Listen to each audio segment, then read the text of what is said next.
Cool, man. Cool. Fucking let it fly. Let's do it. What's happening? Enunciate to the back row. Like talk show at Julia. Miles Davis went to Julia. He dropped out to study with Bird. So I saw the movie. Looks like some kind of guy playing the guitar. What's that? I'm ready. I got my harps, man. You brought I didn't bring it with me. I was going to say, we can get down. I didn't even think about that. I could have told you brought your harmonicas. Yeah. Harps, as you call them. Harps. I didn't even think We about don't, that. we don't call it, if they're blues harps. They're not blues harmonica. They are probably technically, but I mean, it is what it is. Yeah. if you said harmonica, they would use like, be You're not in the club? Rangers, Right on, baby. Charles, you could play some 12-bar blues or something like that, right? I mean, on the drums, sure. Yeah. Well, 12-bar blues is 12-bar blues. It's Or two eight, sixes whatever stuck you want. together. Yeah. Look at you. You got math and everything. I know. Did it go to Juilliard? One of the first things I learned how to count at Juliet. Yeah. Yeah. Teach you how to count. I could dig it, man. Yeah. Hey, yo, what's going on, everybody? Joey C in the place to be. I got a big boombox and a new CD coming at you live from the GFY studios with the AO show. Authentic only. Shabaka Leak doing the damn thing over there. Got some new equipment, got buttons, you got a cigar right now. Look at you. Is it even lit? You gonna keep it lit? I think it just went out. I mean, you got more matches. Yeah. It is. That's not a bad thing. It goes out every once in a while. These matches are not great, by the way. They're not great. So they're the worst matches in the world. I mean, you could use a you lighter. can light. If you don't mind the propane. There's a candle too. Yeah. I don't know about lights all over. It just like snapped in my finger. So It snapped. You're so fucking strong. I guess so. Too much force. You're super It strong. can be tough on your thumb if you're a chain smoker. Lighting Yeah. the thing. I could dig it. Right on. Old guys don't chain smoke because they have arthritis and they can't click the freaking lighter. Well, you do the thing where you light it off the stove, right? That's true. There's stuff. I had a beard. That's gonna be That's- a face fire. It's tough, man. I told you this story one time. I was dating this bird back in Jersey. She was pretty classy. She was upscale and whatnot, but she smoked. And then we were getting ready to go to, I believe it was a wedding. And she was in her wedding gear, looking good and everything like that. She's like, I'm gonna have a butt beforehand. Fucking slung the hair over the fucking side and lit it off the fucking stove. I was like, Oh, I don't know if it was grossed out or turned on or both. It was fucking, did she ignite? yeah, absolutely. Oh. Yeah, she fucking lit that thing up. Well, it's brutal. Yeah, man. I was like, I've done it my face. got your face before? Yeah, well, because I had a pretty large beard, and yeah, I could dig it. only. But then if you kind of move it around with the comb, you can like hide the bald spot. It's all good. What's the old saying? I mean, deep cliches. If you play with fire, you're going to light your beard on fire once in a while. Right. So it is what it is. It happens. Today's guest back in studio for round 2 for some more long format recorded conversation. Steven Zylstra. Thanks, man. Thank you. You're welcome, babe. Thanks for coming Both back. of you guys. Again, with the, I don't know what we're going to talk about. You throw Well, out the meme with the person spitting out the coffee. Like, what the fuck? Yeah, but if you think about what you're going to say, and you've talked to somebody we've talked for years, but Mhm. for like all the 3.5 hours or something. I mean, well, No, we but I gotta talk mean, about it. I wonder if, you can only eat so many tacos a week, I mean, like, Challenge accepted. no, but it is something because I rattle. Yeah, man. I can dig it. You're cognizant and everything, though, so it's good. If you're got a little touch of the dementia, maybe been different, but you're still all there, spitting out good The stories. one thing I haven't got. The one thing? I got everything else they hand out. We'll put the list. Start the list. We didn't even ask you if you had the ADHD. We'll put you on the counter. Oh, yeah. Oh, yeah? All right, we'll put you on. What about a touch of the tism? Oh, I thought you knew. Where'd you get that? Oh, I didn't know. No, Oh, no. I've been asking everybody. It's been a trend. Yes. So ADHD, yeah. A touch of the tism? Autism? You got a little touch? No, I don't have the spectrum. No. Self-diagnosed is okay. No, I'm not. Okay. What about OCD?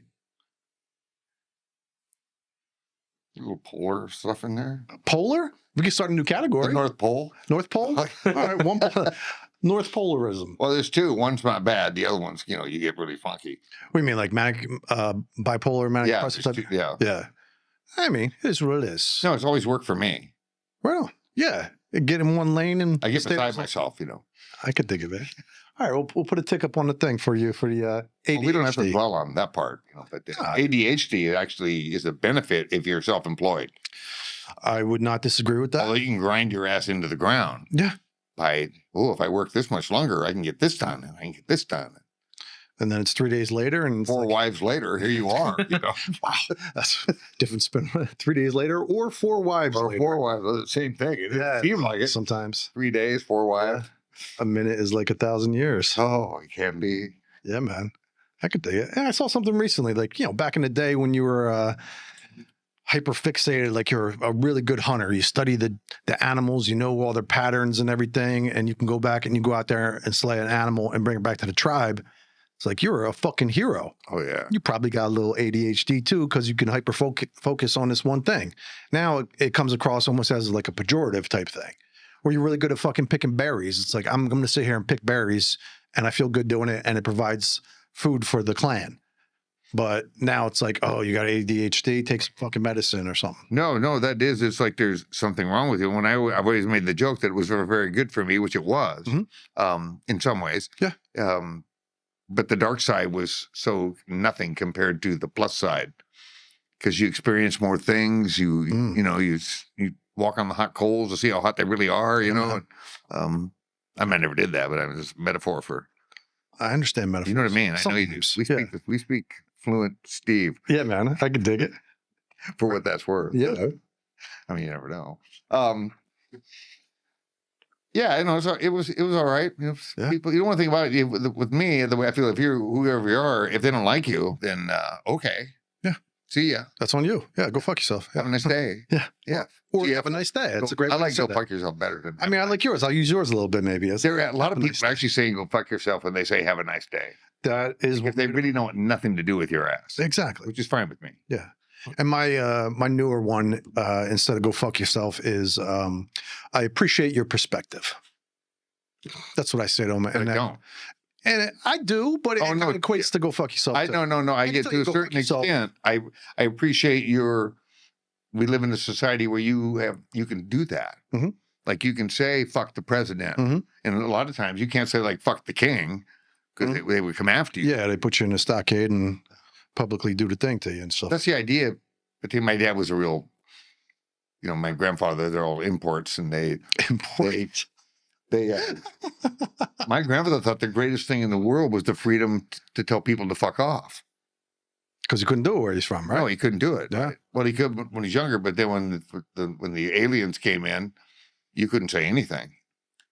Aliens like from outer space? Germans. Oh. Thanks for bringing it up. They weren't real accommodating people. They make nice cars, I'm just saying. Yeah, they make pretty nice cars. Yeah, their views on other things, maybe not so much, but what are you going to fucking do? Although that Mercedes we have at the beach house is the biggest piece of crap ever made. I mean, it stranded me on the bridge twice. Twice? You ever been stranded on? I got over to right before it turned into the lanes in the bridge, but coming back to Bolinas from the city. And over the Golden Gate, you mean? That thing quit. Yeah, the Golden Gate. The Golden Gate? The GG, yeah. That's not the fucking bridge you want to be stopped. No. Boy, I'm looking at this car, only has like 20,000 miles on it. I think you German piece of shit was beating on it. Then it happened again. And I have to have it towed and get an Uber over the mountain. Yeah, on the bridge, it happened twice. Wow. On the bridge, it happened twice. Twice. Actually, it happened 3 times, but once I was in Sausalito by the time it died. Whew. This is a pretty new car. So it was. Yeah, it sounds like you had a situation. A lot of my shit I think I bought last week. I've had it for 20 years. You're time traveling. I got some cars. I'm giving away my fleet to my kids. You got to do. No need. I mean, you can only drive one at a time, right? You could run home and get in another one, right? There is perspective. I appreciate your perspective. How's that? Yeah. Well, it's like you appreciate like an outrageous knife or a leg of lamb that is the most spectacular thing you've ever seen. I was that way with machines. Like I look at the motor and I think, wow, what a bizarre way, like dual overhead cams. And I'm thinking, wow, where'd you come up with that shit? Yeah, new technology, right? Yeah, so I like that kind of stuff. Right on. I can dig it, man. What's your everyday driver now? You switch it up a little bit and it's that Subaru, right? Subaru Outback, an older one. Yeah. Pacific Northwest. I tell you what, I like that because there's a side of me that think I should become more complete home kind of shit. Drive a Subaru. That's beautiful. They fucking suck as far as the rest of the cars are. Really? Well, the Tesla, I have the fast one, the quicker one, Wait a second. You got a Subaru and a Tesla? and yeah, Let it cancel them out. I got a bunch of shit, man. I had a car in the garage. It's pretty cool. That one's pretty cool. I have a turbo Porsche Cabriolet down south. Ooh. Oh, you sent us pictures last time we were talking about it. He just pulled up pictures of the Red Rocket, the fucking Corvette with the nitrous. Oh yeah, I got that. Stuff in the back. Yeah, it's got nitrous. Yeah, and then big motor and all that. But the Porsche's mint, mint 80 gray market 85 with a Cabriolet.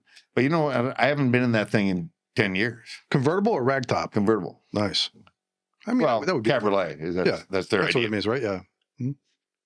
What are we doing? Smoking cigars here now, Charles, too? Look at this. This is lovely. Yeah, so cars, though, as you know, they're problematic when they get older, kind of like me. All kinds of machines. Well, you know, shit breaks, you know. Like, you know, there's cars are what they're made for. If you need a car just to get you where you're going, then you get a car that just gets you where you're going, and it's safe, and you can put a lot of shit in the back. Yeah. Safe is a good way to put it. In a Porsche, you're not carrying much shit in the back, so there is no back. Yeah. There's that little trunky in the front, but it's not very big. The frunk, as they call it, right? On the Tesla. On the Tesla, Yeah. frunk. That was a nice. I bought that in bed. I bought that in bed. On my friggin' iPhone, I bought that car. That is one of the biggest flexes I've heard in a long time. Yeah. I bought that in bed on my iPhone, a fucking car. Yeah, I know. And, you know, it's a chunk of change. So I bet if I had been up during the day and had my coffee and shit, I might have bought a Fiat. They went for the Tesla. Yeah. Beautiful. Oh, they're all right. I'm going to give it to my boy. I'm sure I'll appreciate that. And the Porsche, I already signed the pink slip, so I'm kind of done with that. I mean, when's the last time you driven the Porsche? Too? Oh, at least 10 years. Yeah. It's at his house, too, so we kind of like... Does he drive it?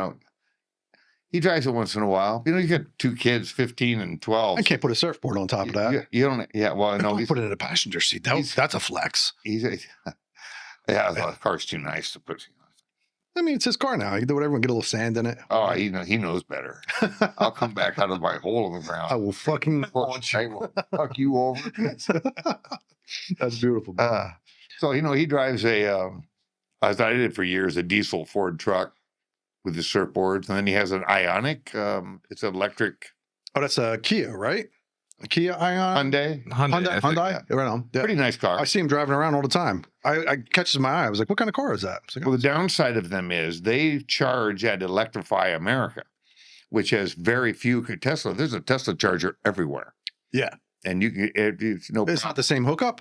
No, they're a different hookup. Oh. So now they're selling, Hyundai sent him a converter that hooks theirs to the Tesla charger, but it charges at a slower rate. I guess it has to go through the hoochie or something. Yeah. All right. So anyway, well, he owns it. You know, when you buy them, you own them. Yeah, I could dig it. Whether you like it or not. Whew. 12 milligram lip pillow with a fucking stogie. Yeah, that is an intense hit right now. You got a good one? You must have sucked some down in the interior. I got a nicotine pouch in. Oh, wow. You did a double hit. Yeah, I'm going to get it's all right. If I go off the rails a little bit, you just bring me back. Well, luckily, these are really nice wrapper. They call the wrappers everything. You could have sometimes they'll take a shit cigar and put a really nice Connecticut wrapper or something on it. Yeah. This is just a good cigar. Tasty. I could dig it, man. From Paul's in Hazeldale. Paul, he's got 3 locations in around. Oh, right on. Oh, it's like Paul's of Portland on the screen when I paid. Well, that one died because he got tired of the Portland, the way they make you report your tobacco tax. Mm-hmm. All the other up here, you can do it online. Yes. And in Portland, they made him fill out these forms. So when the opportunity came up, he has one in Beaverton, which I have no idea where it is. Right on. I just know where Portland is. I've been here 10 years. I don't know where anything is. I mean, I'm kind of the same way. I mean, I know about 5 square miles around this place. Some of that includes Portland, but people are like, oh, it's blah, blah, blah, blah, Orchards. I was like, I don't know where the fuck Orchards is. I don't either. Yeah. Bush Prairie, or somebody told me the other day. Isn't that in I've seen a Kansas? sign for that one because there's a farm out there, but I only know how to get to that farm if there's anything else around there. Don't know how to do it. So I could dig it. You know what you need to know, and then if you don't have to, you can Google it. We can or plug it into your Tesla and just like, I have that thing. You just tell your phone, hey, where am I? Where am I, man? I think they have one for your head too. You plug it directly in, man. Plug you right in. I could dig it, man. Oh, there's the Ionic, right? Well, you're quick. Ionic with a Q. Mm-hmm. Right. Yeah, that's not a bad looking car. There's like a SUV type one too. Yeah, it's kind of like everybody's making them now. Yeah, but his is actually, I think it's cooler inside than the Tesla. Oh, no Tesla's shit. really generic inside. You think? Oh, dude, it's got a fucking 50-inch screen TV. Oh, you can watch there. TV, yeah, but I don't watch TV when I drive. That's pretty clean. No. What do they cost, Charles? There's a price button right there. Where? Right there in the middle of the screen at the top. It says price. Car price blue. You paid 60. 60 for a Hyundai electric. I paid 63 for that Tesla. No, that's what they are. 44 to 56,000. Mm-hmm. Of course, right after I bought mine, within 2 weeks, old Elon lowered the price 10 grand. So he cost me 10 G's. That fucking fuck. I hate him just for that. I don't care about his politics. He's not political. He just runs Doge, right? Or I don't know what the fucking thing is. I don't know if he's doing that anymore. I don't even know. No, I think that fell out of favor. I know everybody was on the Tesla site. They were telling you, don't park. They don't in places where somebody will key you. It's got cameras all over the fucking thing. Right. Well, it does take a picture of the guy that keyed your car. Yeah, it doesn't unkey it.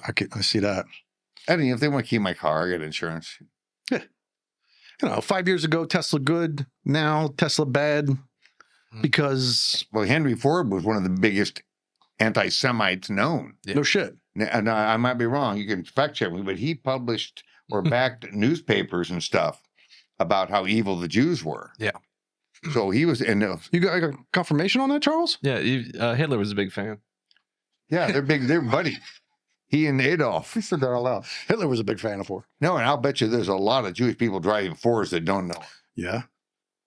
I can see that. My dad would only do it if he got a deal on the Ford. Yeah. I'm sure there's plenty of Jewish people driving Mercedes and BMW stuff. Right. And which I would never buy a Mercedes. Or Volkswagen. Yeah. Oh, look at this. The American shit's experience. over with if you think about it. Is that Henry Ford down there? He looks good. Boy, he's crossed the She's line. a scientist. You need a scientist to do it? Asha Diner, Paul and Sylvia Steinberg, professor of American Jewish history and professor of Hebrew and Judaic studies at New York University. That's a mouthful. Yeah, it's a lot of credentials. And the director of Goldstein Gorin Center for a bunch of other stuff. And I asked my public expression. Yeah. All right. Yeah. So they're. I don't. So if they look at that, they hate Musk because of this. But this guy's been he's the champion of the average man with his every car is black and they're all this amount of money and they can have any color they want as long as it's black. Black. Yeah. So it's so ludicrous that they're after this guy. Huh. I think they're after him obviously because he's the richest man in the world and it pisses people off. Like my neighbors say, they need to pay their share. I said, no, okay. Okay. Yeah. Make them do it. Yeah. You pass some kind of law. And what you guys do? Yeah, I don't know. I mean, I don't think he doesn't pay taxes in some kind of way, shape, or form.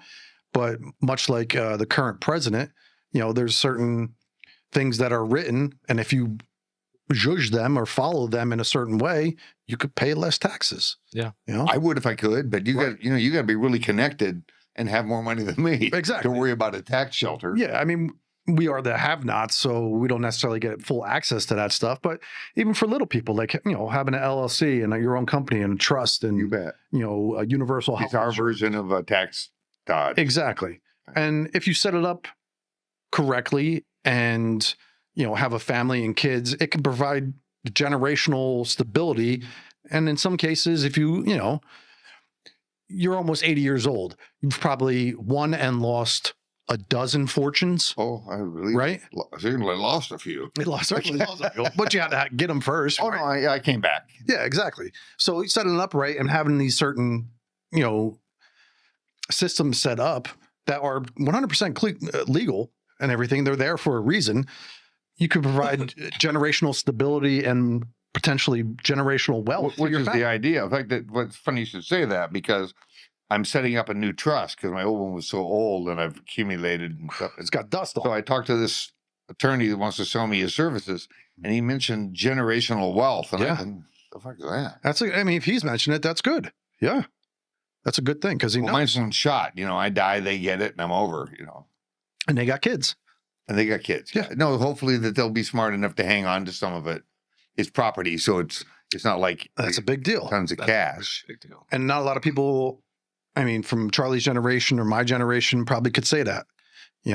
Buying land, back in the day,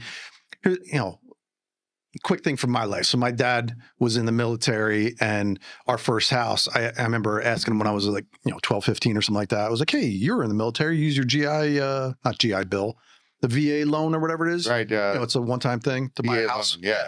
And it was like, yeah, We were guaranteed acceptance. Exactly. Right. Yeah, to buy that first house, Right. we lived in. I was like, how much you pay for that house? And he was like, $17,000. My dad paid 12. 12, Yeah. right? And this is back in, early 70s and whatnot. But I paid 22 when I got back from Vietnam. what he said, you paid fucking 60 grand for a fucking car, Oh, yeah. right? You Which buy a isn't house hard to back do. right? Easy. You could do it on your phone, Right. right? It was a dark day of my life. That's a great car. Yeah. But yeah, buying a house for 17 large back in the day, that was a thing. I remember my mother and father talking about it was $112 a month or something, or Yeah. maybe under 100. And my mom worried about, Bob, you think we can do that? Mm-hmm. And I remember they worried about it. I think, yeah, I guess so. This was 1955. Mm-hmm. So Bananas. Yeah, I Yeah. remember asking him too. I was like, well, how much did you make a year back then? Like, what was your salary? And he was working at the Fairless Hills Steel Mill, U.S. Steel back then. He's like, I made $9,200 a year. my dad made like $5,000 as a teacher. Wow. And I remember a friend of ours down the street, I never liked him. I heard he's doing very bad now. So that's kind of made my day. It took a long time to get even with that fucker. But Patience. his dad was a building contractor. He said, my dad makes $1,000 a month. 1,000 a And month. we were like, whoa, Yeah. no wonder you have those shoes. Yeah. Fancy. Yeah, isn't that amazing? Yeah. I mean, you can make $9,000 a year and pay $17,000 for a house. A car, I don't know what a car cost back then, $5,000-8,000, something like that. It's like you're making it. You're doing it all right. Now it doesn't line up like that so much, Well, People and make it's not, $75 a year. it doesn't even go proportionally. It just got way out of hand. Yeah, exactly. Gold standard. I don't know what the whole fucking system is. You could probably watch the fucking Digital Biscuit guys and tell you about that stuff. But yeah, It's Yeah. brutal. for money young don't kids. money like it used to. Young kids aren't running out and buying a house. I don't know how you can. A lot of them buy those fucking $100,000 fucking Mercedes conversion vans. And like, that's just as good. Right. Live in a van down by the river. Oh, we see them at the beach all the time with these hundreds. That's That's a used one. Yeah, it's got 200,000 miles on it. Yeah, Right. yeah. So yeah, we have friends that have them with giant tires, like they go in the boondocks. They don't. They actually call it boondocking. Boondocking. Yeah, I have friends that bought one. It's really nice. Sure. But, they're 78 years old. I'm like, boondocking. mean- Boondock my ass to the liquor store. Maybe it's really out there. You have to go to Bush Prairie or something. Yeah, exactly. I might You have to spend the night. It's such a drive. There's plenty of religious folks out there. They might not even have no boots. Oh, I'm sure there are. There are a lot of churches out there. Yeah, exactly. Ridgefield. I'm not real impressed with Ridgefield. I mean, it used to be different. Even 10 years ago, it was different. Driving out there to go to Red Truck Farm, I had to put it on the MapQuest and be like, where the fuck am I going? I'm like, I'm in the fucking woods here. And I was like, oh, no, there's a bunch of farms. Now it's like Costco, fast food, big box store, strip mall, lots of traffic and whatnot. And then just a jillion McMansions. And it's like, oh, the farm is there now. And that farm's gone, that farm's gone, that farm's gone. Because those people don't care about getting farm food. They want to go to the big store that has it all laid out. That's tough, though. I mean, the farm is right there. Why not just go slide over there, buy your eggs and That's you, man. lettuce? You're unique about food. I've learned a lot from you about sustainability and I mean, you guys always ate well too, and Yeah, we always eat. Audrey's always got that nice garden and whatnot too. then we have the farm stand at the beach house that's all organic, Yeah, Bebop Deluxe food. accessibility. It's there. You just got to seek it out a little bit. Does it cost more? Sometimes, yes. Are people willing to do deals with it? Absolutely. You can go to a farm stand and barter. Definitely. At least it brings eggs, every week. And it's like, oh, I'm going to save all the trim from vegetables and mushrooms and prosciutto, and I'll put it in a thing that says chicken feed. I know exactly what those chickens are fucking eating, and when I use the eggs, I know that they're good. They're free range, they're scratching and doing all the things, eating bugs. And that to me is important. Agreed. Plus, I want that guy to make money so those guys don't go away, because they are going away. Absolutely. Yeah. So, A lot of people don't want to be farmers or see how hard it is. It's like, or it had a bad stigma attached to it. true. Like you were a hippie from the 60s, and Yeah. those guys are all growing weed and drive Ferraris. So Yeah, man. I don't know what that was. Yeah. I was talking to Laramie and Dee from Small Eats. They said they do the same thing. They save all their vegetable trim and whatnot, and they give it to somebody at the farmer's market for the chicken feed. I love that. The whole Right, circle do a round robin kind of. of community. I have wheat. You have eggs. Let's trade. Dunskies. No money. I trade the squirrels for peanuts. Yeah. Yeah, it works really well for The me. whole squad of the, yeah. Oh, they're very grateful. Yeah, crows and everything too. Oh, I got crows. Bananas, dude. They get that. I like the crows. They're scared though. They can be. A squirrel will get really ballsy and like, they come in the house and try to get in my peanut bag. Well, the crow wouldn't do That's that. not hyperbole. I have seen it. You've I have seen it. fed a squirrel from my hand that has been on the threshold of his house. Yeah, it's pretty cool. Yeah, it's pretty bananas. Yeah. Squirrels rock. They do this. They like pray for the food and shit. I don't know if they're really praying, but it's a nice visual. Yeah, it is. You could probably train those crows too. There's plenty of people train crows. No, crows are, They're and super ravens are just like super, super smart. Smartest birds in the world. Right. Corvids. Really? Not necessarily like the smartest is like a crow from as another corvid. It's a crow family in New Zealand. It's like got the biggest brain case. And it's probably just because they have to remember what they can and can't eat, because they can eat so much stuff. They have to kind of hold Well, on. I've never seen a crow. They'll eat, you put chicken out for the dogs, the crow will eat it in a minute. Yeah. It's Yeah. kind of ironic. He's sort of eating at the fowl. They eat the crows. Well, at the desert house, we have ravens. What's the difference between a crow and a raven? Ravens nest in rocks and caves, and crows nest in trees. We're gonna fact check you on that. And one of That's them true. has like a fan tail, and one has like a V tail. Holy shit! How to tell a raven from a crow? And crows don't live near as long as a raven. A common raven has a fancy throat feathers. You have this guy that got the smooth throat, wedge-shaped tail, fan-shaped tail. Croaks, caws. Yeah, they don't call Regularly right. barrel rolls. Oh, so raven are out there doing trick rolls. Less regular barrel roll. And ravens live considerably longer. Ravens do. Oh yeah. No shit. You ever And been to London, Tower of London? No, I ain't been to Tower. Long so fucking aristocrat over here. Let's go fucking London. It's a museum. You They're can so go and- uptight. The Brits, the stiff upper lip shit. Some of them. Yeah. Yeah. So you've been there. Tell us your aristocratic story of going to the Tower of London. There's a legend. There's a legend that there must always be ravens on the grounds of the Tower of London, because if they ever were to leave, the tower would crumble or whatever, and the empire would crumble. Well, the empire's already crumbled, but Political take. so they have like usually a staff of like 12 people there at all times that like work at the museum and stuff like that. The beefeaters, they call them, the yeoman guard. They make gin too, right? Yeah, Okay. similar. But one guy is always in charge of taking care of the ravens. Really? And he's like, yeah, they'll live for like 25 years. Did you know the name of a group of raisins? Raisins? Ravens. California is the raisins? Unfaithfulness I don't of know. ravens, Faithfulness. and it's a murder of crows. It's an unfaithfulness. Unfaithfulness. I can't even say it. Ravens. You might want to go. I'm not. I mean, we got the machine right here. We could AI it and everything. We could deep seek it. Charles, I had a conversation with a dude who worked for Google recently. We were talking to AI. We'll get into that later. Pretty cool talk. Just saying. It's an unkindness of ravens. Oh, I was unkindness. That's even worse. That is worse. I've been unfaithful. I can more relate to that. You're part Raven. Look at you. Yeah, I'm part raven.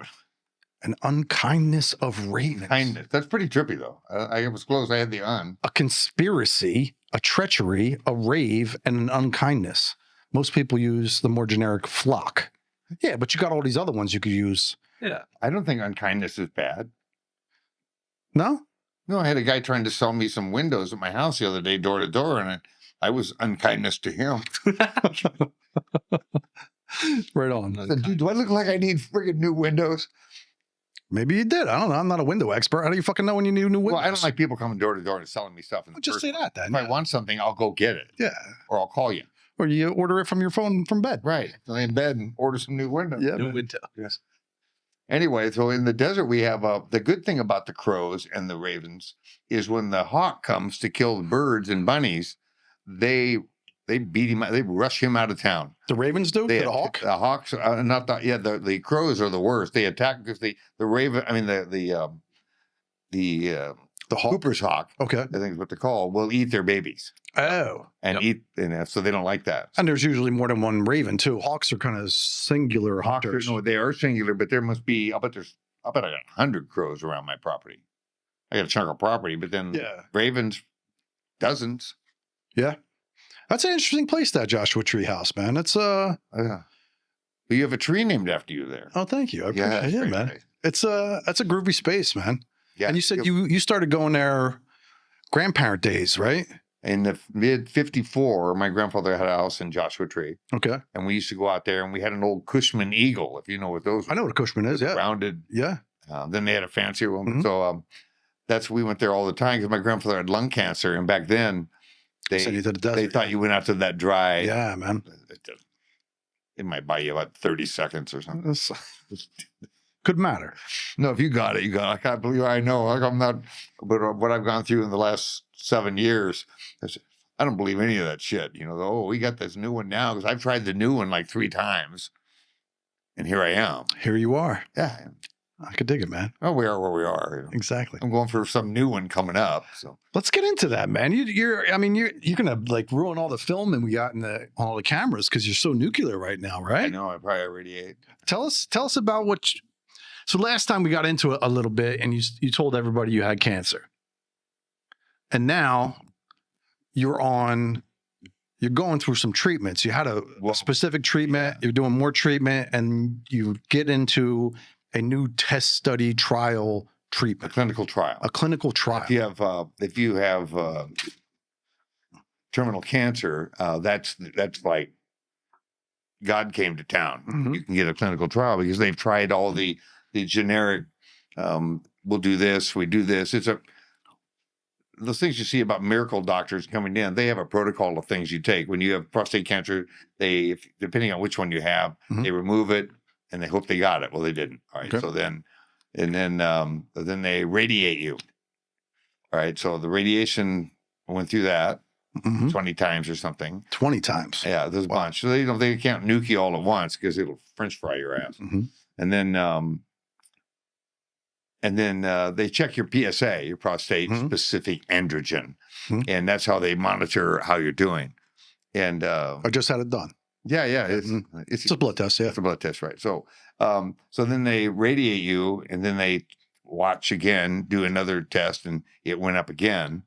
This takes months. Yeah. Mhm. And then they have all these. They give you Lupron, which is a female hormone. That's how men, get their It's bodies estrogen, soft. right? Or a T blocker, or is it an estrogen? No, I mean, you can get moobs, Moobs. moobs. Lupron. Yeah. So The straight estrogen. All right. anyway, so that's a drag, but it doesn't Yeah. matter. It is what it is. Yeah. Well, you don't There's- feel anything. It's like with radiation, I felt nothing. Really? Yeah, you get run down, but at my age, you don't know if you're run down because you're old or it could be anything. Why am My lifestyle, Why too am I much running- fine wine, Look at that. hanging out with crazy friends that take all Okay. my energy. I mean, you stay fucking active too, man. I'm pretty active. Dude, the first time you were going to get some treatment, and he was like, "Oh, I woke up early and fixed the fucking leaky shower," and then you went and got some kind of treatment. I was like, "You're doing all the things still." Well, to me, if you are going through this, Mhm. if anybody hears this is going through it, Yeah. you've got to keep going. Gotta keep going. Or if you start wallowing in your own crap, Mm. and then I think you get sicker because your brain, because there's a certain obviously amount of mental thing that helps you. And I was really fit when it all started. I worked out all the time. Hmm. Obviously that went away, but the I mean, I'm still here. You're still here, yeah. So then anyway, so then they start you on a series of drugs. I call them the mides, apalutamide. Hmm. There's a whole bunch of them. There's like 3 different ones, and some of them gave me hives. And so we did that for a while, and then when that started failing, they said there's some radioisotopes that are available. It was called radium-223, and then or we can do chemo. Which to me, when you have cancer, that's like the big mystery. You hear about that, and it's like, oh my God, chemo. So I got that, and that was like a month of that shit. You go once every week or something, or every whatever it is. I don't remember now. And that sucked because I lost my hair. I was like, you see, one thing good about cancer is I got brand new hair. Brand new hair. You know what I mean? Brand new. It came back good too, man. Yeah, it did. It's still full head of hair and everything. Well, it's something to comb in the morning, you know. Right. I mean, this guy's got some hair. I mean, Yeah, you just got to you cut got shit to right? do. You got shit to do in the morning. Yeah, man. You just got to cut too, and it's still a fucking full head of lettuce. Push it. You're like a beaver, man. It's part beaver. He likes Beaver Town, everything. Yeah. So, and then after, what did I do after that? Okay, you got the chemo, and that really kicks your ass. It's just hard to keep grinding. So then I got done with chemo, and my PSA started to rise again. So now they had a new drug out called Pluvicto, which is better than radium-223. So I got Pluvicto right here in Rose Quarter. And you go in this, it's really trippy because they all wear like hazmat stuff, and they have a Geiger counter. Fuck. A real guy, like for uranium. Like when I was a kid, everybody's looking for uranium in the desert. Now they're shooting it into you. Holy shit. Yeah, so they do. So they did that. I did that like every 6 weeks for 6 times, so 36 weeks, and then about a month after that, it started rising again. So now we're starting to run out of arrows. And then I went to the local Compass. It's like a boutique. Compass Oncology. Yeah, right? oncology. Yeah. So, and I met this new young guy, and I'd never heard it put this way. I said, "So what now?" And he said, "Well, if you do nothing, you have 6 months." I'd have freaking rocked my boat. I'd never heard that. So, That's a bedside manner I right said, there. you're actually saying 180 days. Yeah. Which don't seem like much. So I guess we were going to do that. And then the wonderful people at UCSF, if you get sick, try to go to a university. Yes. Because they have the money and they have people that really want to find something. Yep. They don't just, this is next. Not, God bless these guys, but all they give you is what's next. They're not thinkers. Well, they're not paid to think. Exactly. Well, they think, but it's, I want a guy that'll turn over every freaking rock. So it's a clinical trial by AstraZeneca, I think. They call it something else when they get a clinical trial in case it screws up, so their name won't be attached to it. Look at that. Now, they start a new pharma company, so they won't be on the hook if this stuff kills you. No shit. So I start that. Oh, no. Then I got radiation again. I have the last one on Tuesday. I got 10 of those because I have a lesion, they call it, tumor. It's on my bones, by the way. It went to my bones. Yeah, so the prostate cancer metastasized In my bones. into bones. And actually on my ribs. And this one was on my hip. But you don't know it. Yeah. Although now it's getting a little different. But so I got that radiated just recently, only because I don't want to lose mobility. If I fell and broke my hip or something. I just don't feel like that would ever happen to me, but I guess it could. Could happen to any of us. Yeah. Anything can happen. And then, so the clinical trial is they've had pretty good luck with it, and they use a different receptor, an alpha receptor. I don't. That's the end of my knowledge. I mean, you sent me the thing, and I was reading it. Yeah, I know. I know. Like, I don't care. I'm on. Yeah. I don't give a shit if you're using horse manure. I just whatever it is, I want on the team. Yeah. So you don't know if you'll get in or not, but I have a great relationship with my team at UCSF, and I think they made sure it happened. So that starts. When you speak about your doctor, what's her name again at UCSF? Dr. Borno. Dr. Borno. She. Yeah, you speak of her very highly, consistently. She rocks. Yeah, even like the telephone calls you get done, you're obviously in a different mood after speaking with her. That and the nurse practitioners, the NPs, are which good actually can be better than a doctor. Although my doctor is the queen of the hop, there's no doubt. But she's on top of it. Yeah. They don't just tell you got 6 months to live, go have a nice time. They don't do that. And that is the difference between bedside manner and giving somebody hope as opposed to hey, you got 180 days, and it's like, hey, we have these things we can try.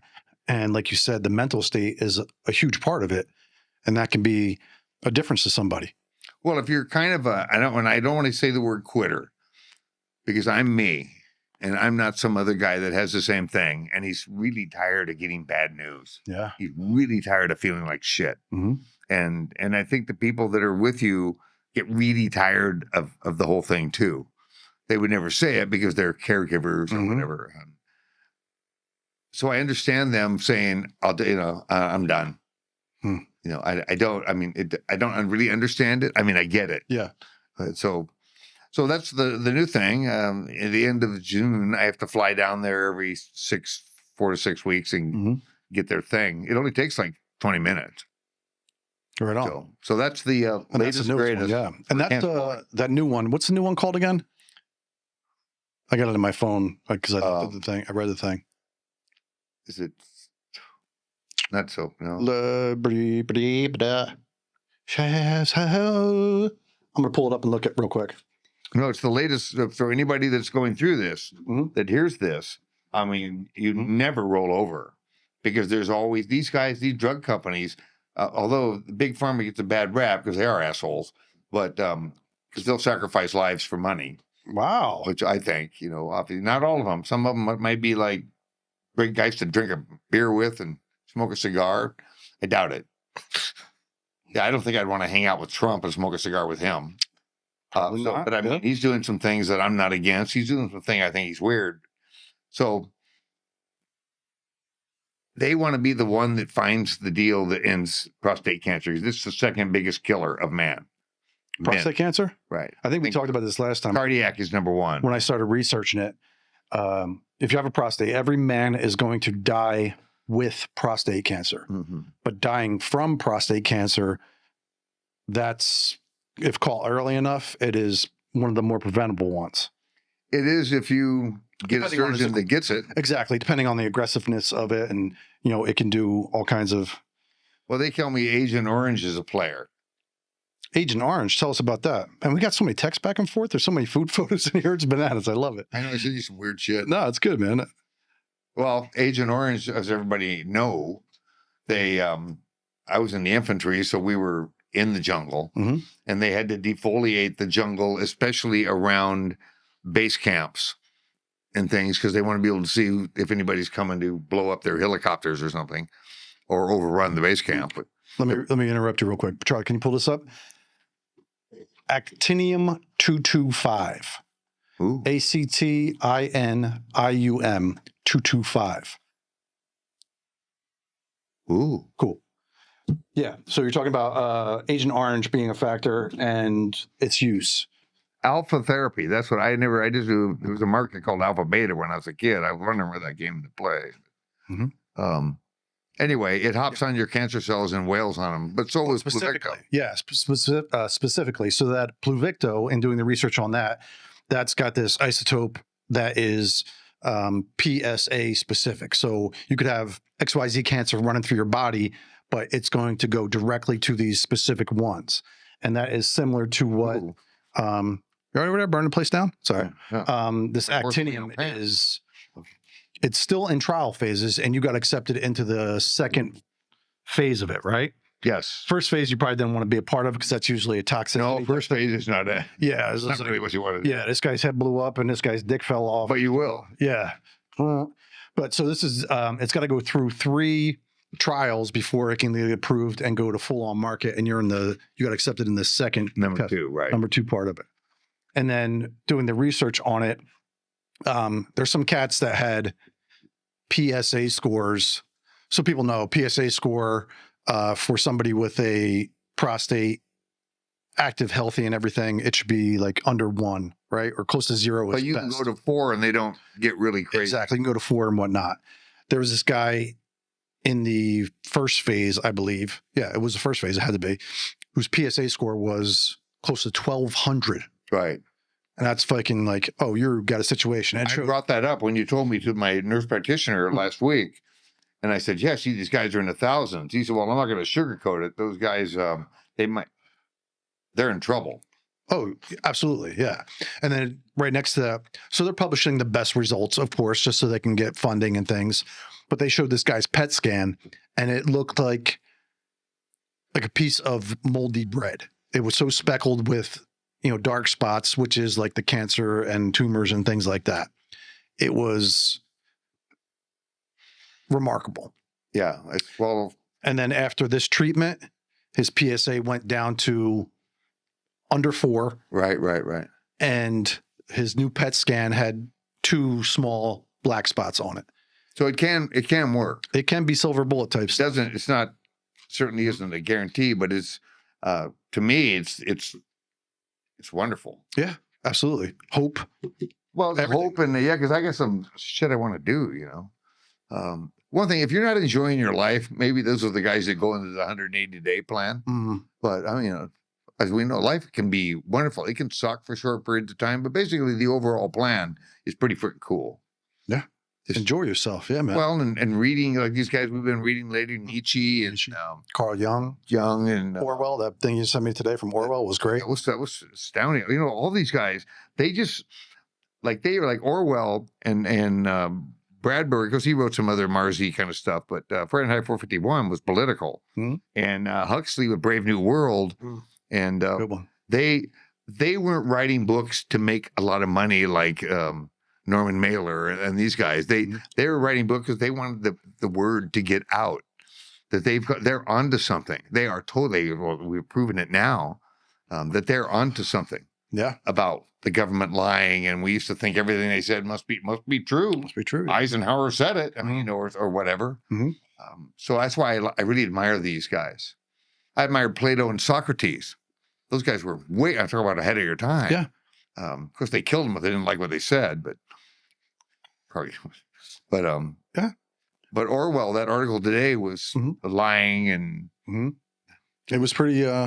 It was well written too. It was a well crafted sentence. I mean, these guys are considered greats and literary classics and whatnot. And the art of crafting a sentence. They don't falter for words. That is a great way to put it. They're like a human thesaurus. Exactly. But I don't like the guys who use the 25-cent words where I have to just every minute look at what they said. That can be cumbersome as well. Nietzsche can kind of be that way a little bit. You got to dig a little deeper.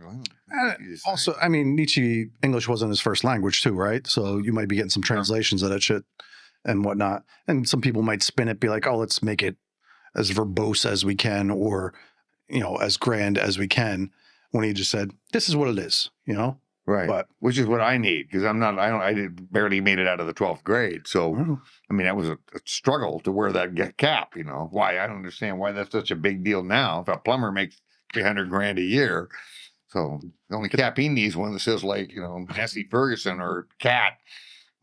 I could dig it. Cat. Right on. Exactly. Yeah. These are the tools I use. Well, I know some grading contractors that I went to high school with. It freaking made millions per year because they bought tractors. Oh, yeah. And then they hire engineers to tell you how deep to dig. They don't know, but they can drive that friggin' tractor. Yeah, I could dig it.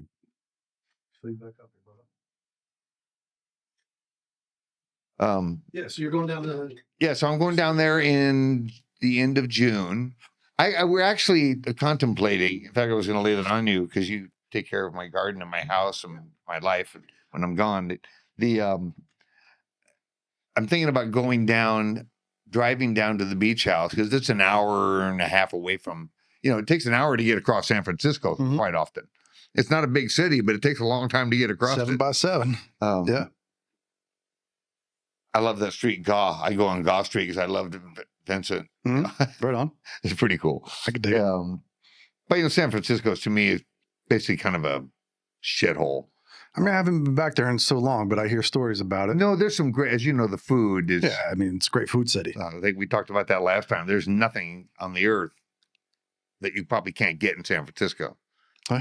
Like I mean, it's great arts. I mean, it's like a major city. I mean, it's got great music, great art, great parks, museums, food. Right, they do. Right. Yeah, great history too. Beaches are great. And when you walk around town, you see all the houses are it's almost like condos, but they're not.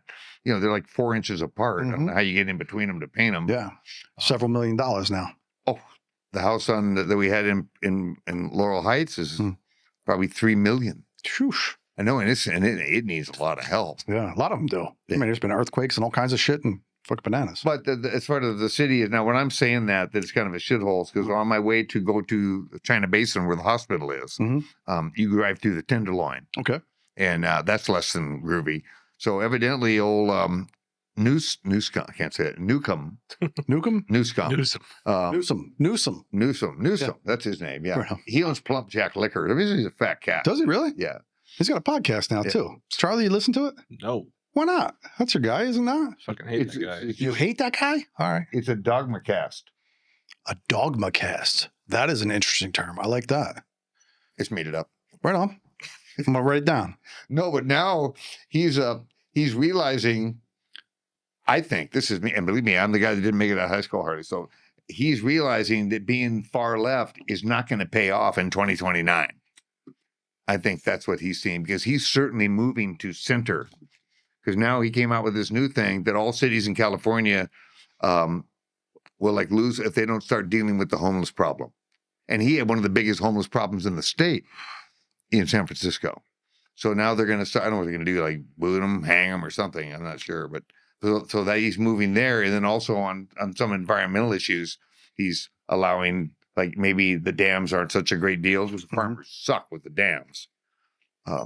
Yeah, it could be a situation. Well, when you drive down the 5, there's this big signs, dam the governor's dams, So anyway, he's maybe they're going to clean up like the Tenderloin. It's horrible. You wouldn't let your child go down there. I mean, I haven't, like I said, I haven't been down. But there were certain areas that were like, hey, don't go to the Tenderloin this time of night. And it's like, I've been in major cities before. It wasn't.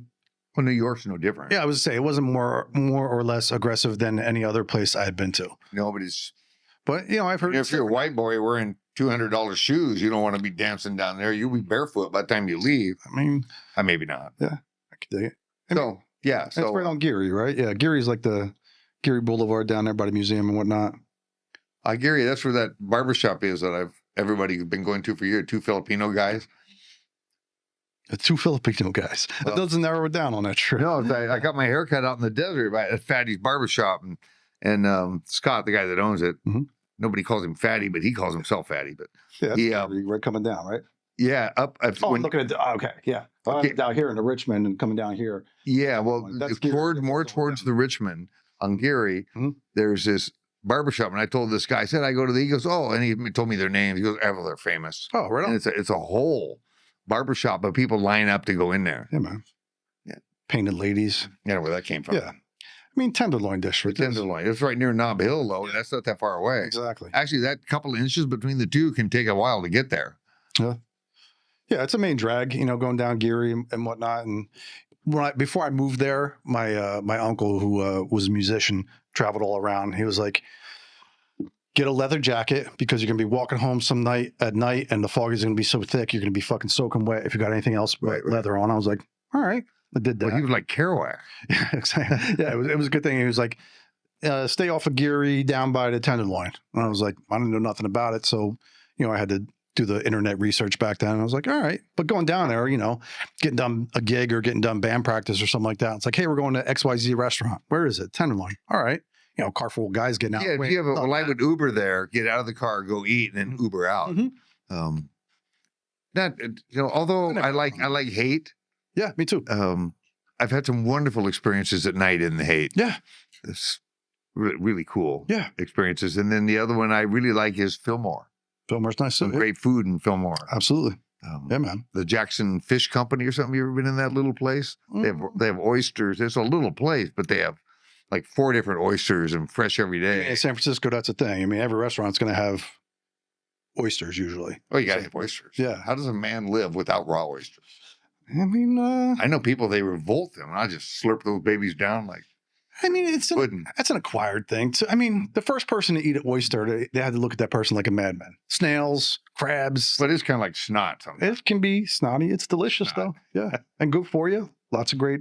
I don't know. They say it puts lead in your pencil. I don't know. I've never run home to see if it worked. I mean, I've eaten 80 oysters before and not had any effects from it. So.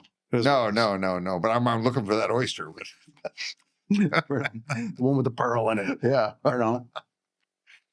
Yeah. So anyway, I don't know where I get on the shithole San Francisco because now that I am, You're going back down. Yeah, you're going back Oh, down. I'm going back down. But what's going to work for me is I'm going to fly down, Mhm. and then Uber over near the hospital and get a hotel, Mhm. and then I'm going to get some recommendations from you and people, to Yeah. some great places. Yeah. Because Out the Door used to be my place, and they closed. Slanted door, man. I don't understand because they were always busy. I mean, how long was that restaurant there, though? 20 years? Yeah. You know, what's his name? Charles, right? Charles Yeah, Pham, something like that? He has the slanted doors where he makes his money. Exactly, yeah. I mean, 20 years in a major city with a restaurant, that's a big deal. Could have got to a point where it's like, I made my money and get out. Or rent. Or rent, could be bananas. That seems to be all kinds big of things. Yeah. Yeah, but slanted doors. No, my guy that I had that outrageous Chiappino in the city of Orange in Southern California, a friend of mine from Piemonte, a first class Italian gentleman. Nice. First class. Right on. And he has this place called Francoli's Gourmet. And it's unbelievable food that Chiappino had. And they had lobster on it. You don't usually get that with Chiappino. Yeah, there's different levels of Chiappino. It could be very like that, but seafood stew. Yeah, we're talking food. Yeah, so every town has that. Yeah. But down there, to find something like you can get every day in San Francisco is a find. Yeah. It's usually a chain, Red Robin or the Lobster, Red Lobster. Yeah, I mean, you can go to 3 different restaurants on the same block and get Chiappino. It's going to be different, each time too. I mean, I would suggest, tartine, definitely go get a lemon tart, depending on what time of the year it is. Go get some bread or a croissant or something. But there's plenty of awesome places. I'm actually looking forward. I don't like that. I don't like go to air flying is so sucky. Yeah. But that's why we're thinking about going down and spending a couple months. Yeah. And that way I could get 2 treatments while I'm there. And I could have Audie with me. We could go eat. Yeah. Take a stroll down Clement and do all the things down there. Oh, I love Clement. Well, that was really close to our house. But we could walk down Clement. Me too. That's right where I was too. Burma Superstar. Exactly. Yeah, it was like when I was there, they were calling it like Chinatown 2 or the other Chinatown.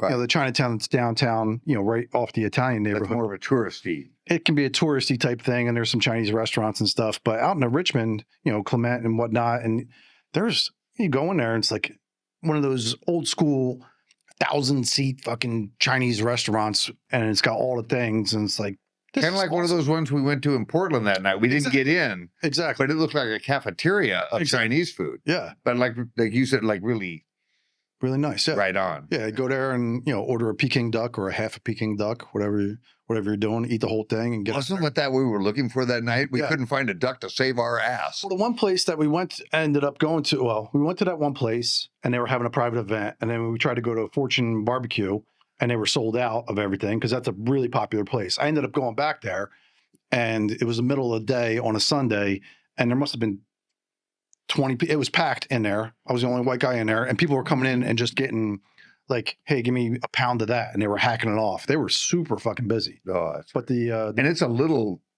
joint. Little strip mall. I call it a joint. Yeah. That place we went to was good. It was like, I enjoyed it. Expensive. Yeah, it was tasty and everything. But yeah. I know, Charlie, if you've ever eaten, I know you've eaten with this guy. He goes in. I always want to say, hey, what are you getting, Charlie? He won't tell you because he goes in, looks at the menu and doesn't say anything. And he already knows just by, I don't know, the first vision or you see or something. I mean, I like to talk about it. We can talk about it. It is, I mean, you might set expectations like, hey, this looks really good. And it comes out and it's not so good. And you set an expectations. Yeah, but I wouldn't call you like an asshole or something for giving me a bad lead. Like that night we had Indian food. That was pretty cool. That was tasty, yeah. We broke that place. We ate everything in the menu. There's a lot of stuff, yeah. Yeah, man.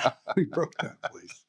Yeah, man. Yeah, it's pretty cool. Yeah. I don't even know the name of it, but that was Aberrucci's. That was yeah. I mean, that place has been there 20 years.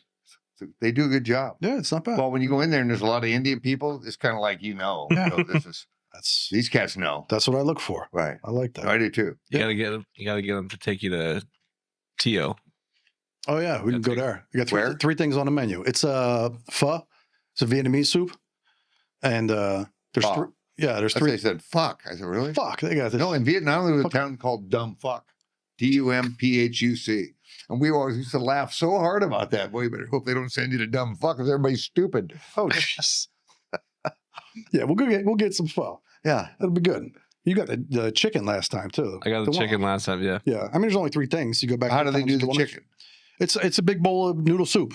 Oh, Yeah, okay. Yeah, it's like Chicken- it's traditional with Like beef. Jewish health food. Exactly. Yeah.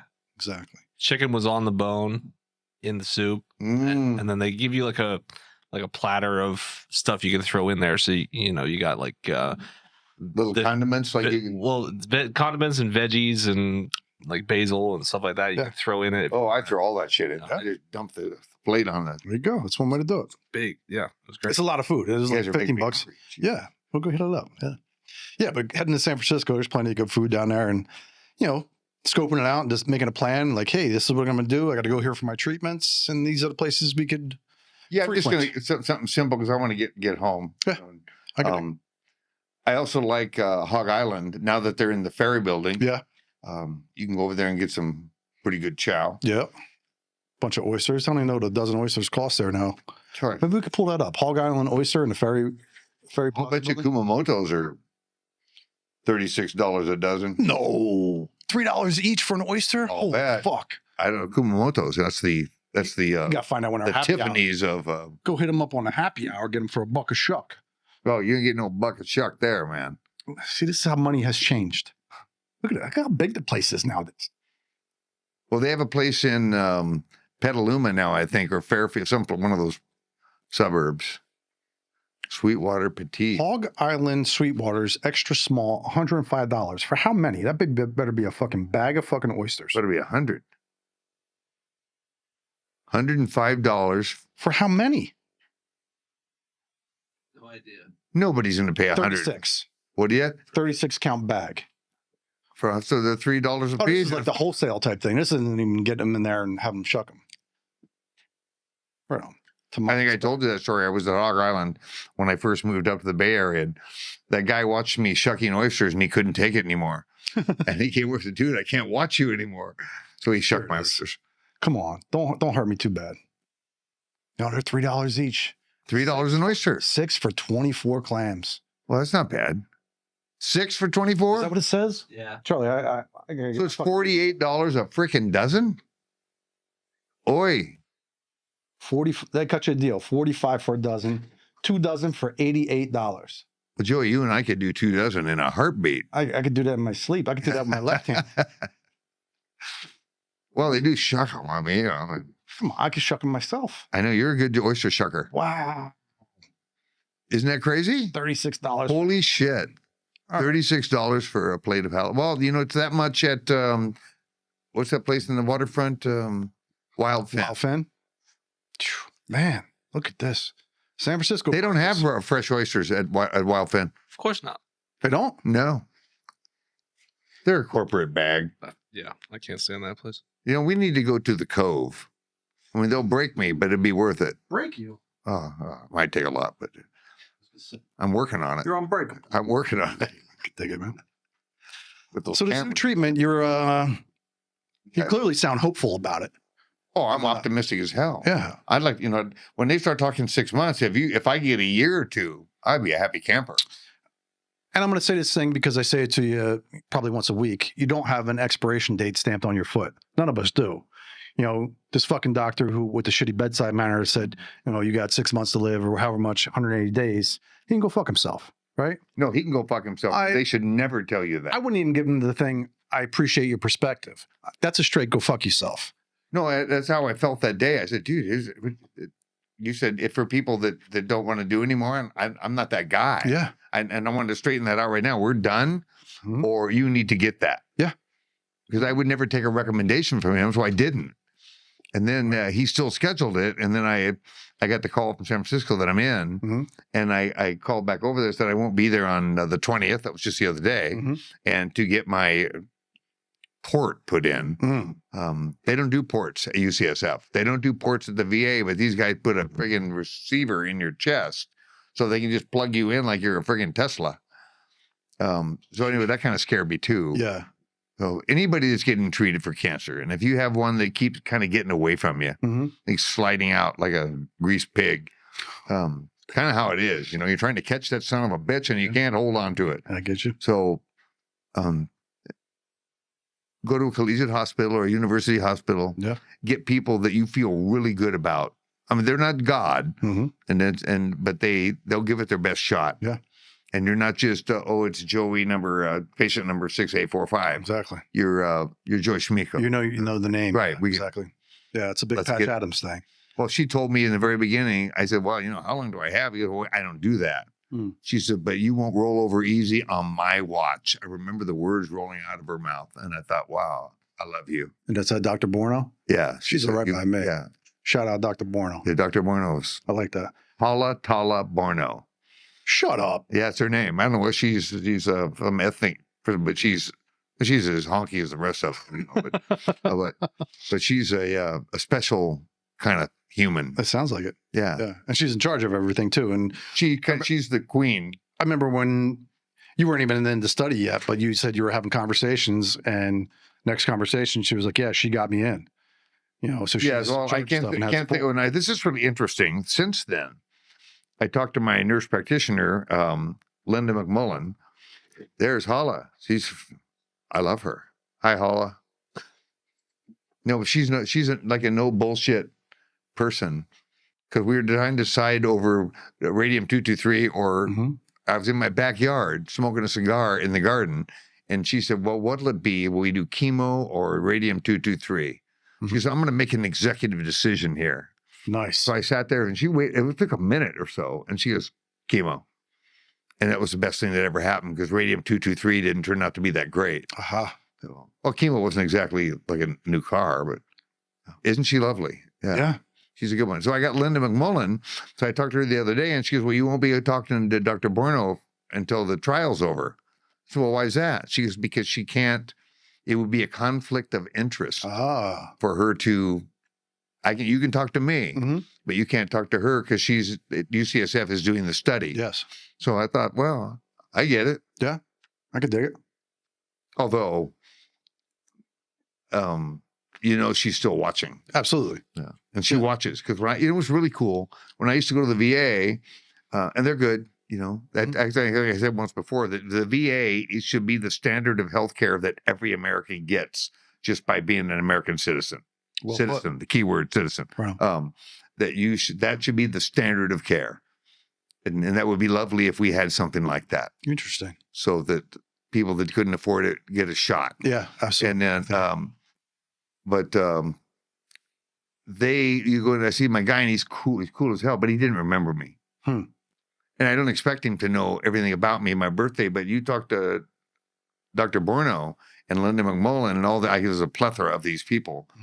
They remember you. They remember shit I say. And I'm not the Lone Ranger in this thing. I don't always want to make that clear, like the Vietnam veteran thing in the combat.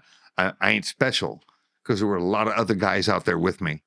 Sometimes when Vietnam veterans talk about, well, they remember there were 60,000 guys almost died. So there was a lot of sons of bitches in there. Yeah. So they deserve the credit as well.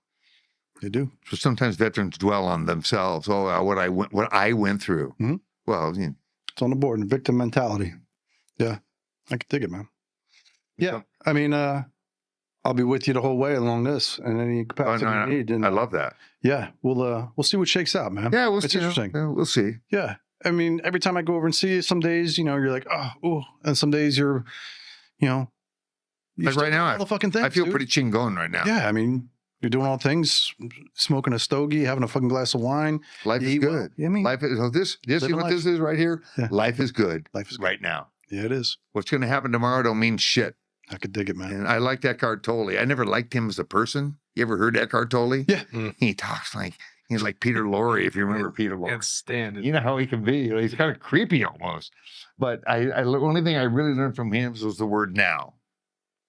The Dalai Lama's been talking about it forever. Yeah. So the Buddhists, 2,000 years before Christ, were talking about the now. Yeah. They were a little more. Ram Dass's book, Be Here Now. Right. Yep. Yeah. So it's a concept. That helps a lot, because if you're having a good day, this is my life. Yeah, man. My God, I had a good day. Absolutely. And I wish I actually coached when I was working out all the time, other old guys that were working out, and you start defining your body and your lats, and pretty soon, like, holy shit, who's that? I took like a year, but I mean, holy shit, who's that? And I tried to get other guys. You either catch the flu or you don't. Yeah. It's like anything in life. Mhm. Like if you're a fatalist with your cancer, well, you must well buy your urn, dude, because Good luck. yeah. Yeah, man. I can dig it. Yeah, it's an interesting journey, and I appreciate you letting me be part of it. And Well, I appreciate you being there because I don't have a bestie, you know, and you were prime suspect. You're like the fucking peach on the tree during harvest time. right on. So somebody that actually is smart and articulate and knows where the bear went through the woods, because you apply it in your own life and all the time. Thank you. I appreciate that. Yeah, no, as I'm not patronizing you, you know, I don't need to. You'd probably like me anyway if I saw an asshole. Absolutely. Absolutely. Yeah. So, and now this is one thing I wanted to bring up. Go ahead. Is Memorial Day is tomorrow, I got it written down. and I'm not. It's the only one I don't really care about Veterans Day because I don't. When people say thank you for your service, Mhm. I think World War II. Thank you for your service. Maybe World War I. All those brutal millions died. But Vietnam was such an abortion, a horrible waste of humans and millions of dollars by that piece of shit Johnson, who's a scum-sucking road dog from Texas.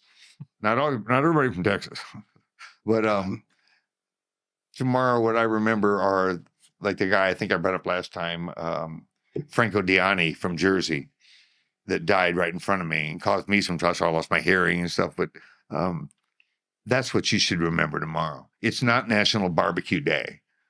It sounds like it. Well You put. barbecue because we have the ability to do that.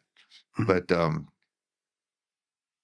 those poor bastards, 19, 20 years old. Kids. Yeah, kids. They were kids. He was a kid from Jersey. He was funnier than shit. He was funnier than shit. He was a little guy. He used to have, almost like the cartoon. I said, you open your coat and you have watches for sale. He was one of those guys, and he stepped in the wrong place and vaporized. So that's what tomorrow is about. And he's one guy. Yeah. And how many in World War II? I mean, my God, hundreds and hundreds of thousands. I get these pictures of the landing craft coming in and all the faces, they're all kids. Yeah. And they got all this shit on that we give them so they can go to war. Go do war. It makes me crazy when I see it now that I would never let one of mine go. I'd get Elon to take me to Mars before I'd let one of my grandkids go to one of their friggin' wars. That was my father's perspective as well. He thought so too. So being a Vietnam vet, Well, he was a two-timer over there. So yeah, he did 2 tours, Marine Corps.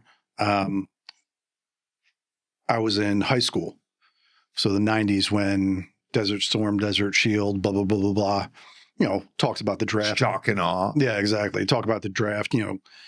Put the tube on after dinner and Scud missiles and shit like that. You're hearing all the things, and talk about the draft came up at the dinner table, and I remember asking, I think just put it to the table, being like, what about the draft? What if I get drafted? And my mom kind of like stopped and looked at my dad, and she was like, yeah, your dad was going to take you to Canada. I love your dad. Didn't change his head, just kept eating. He was like, nope. I was like, and I remember looking at him. He was like, Mexico. Canada's too fucking cold. Right. That was the end of the conversation. And looking back on it, I mean, military was always my last resort type thing. I was like, I want to play baseball. I can go to college. I'm, a little bit smart. I can always join the army. I could always, join the military. He was like, fuck no. He's like, if you're going to do anything, maybe the Air Force, because they might teach you something useful. That's what I tell people. They don't kill you. Those guys don't die much. Exactly, right? He's like, but don't join. Don't go be a fucking grunt. But him saying those words, looking back on it, 30 years later now, I was like, I got so much respect for that guy for saying that shit. Because your dad has cast iron huevos, man. I mean, he'd been through the He's stuff. Marine and Nam and infantry. I mean, when you're in. He's seen the horrors of war, and, My boy's not going. he is not fucking going to fight this battle on some. Because now they have to put up a granite wall to put their names on it so you can go over and feel bad when they should just inherently feel bad. Just inherently feel bad for allowing that to happen. It's like the Holocaust. Mhm. Like they say 6 million, it might have been more like double that.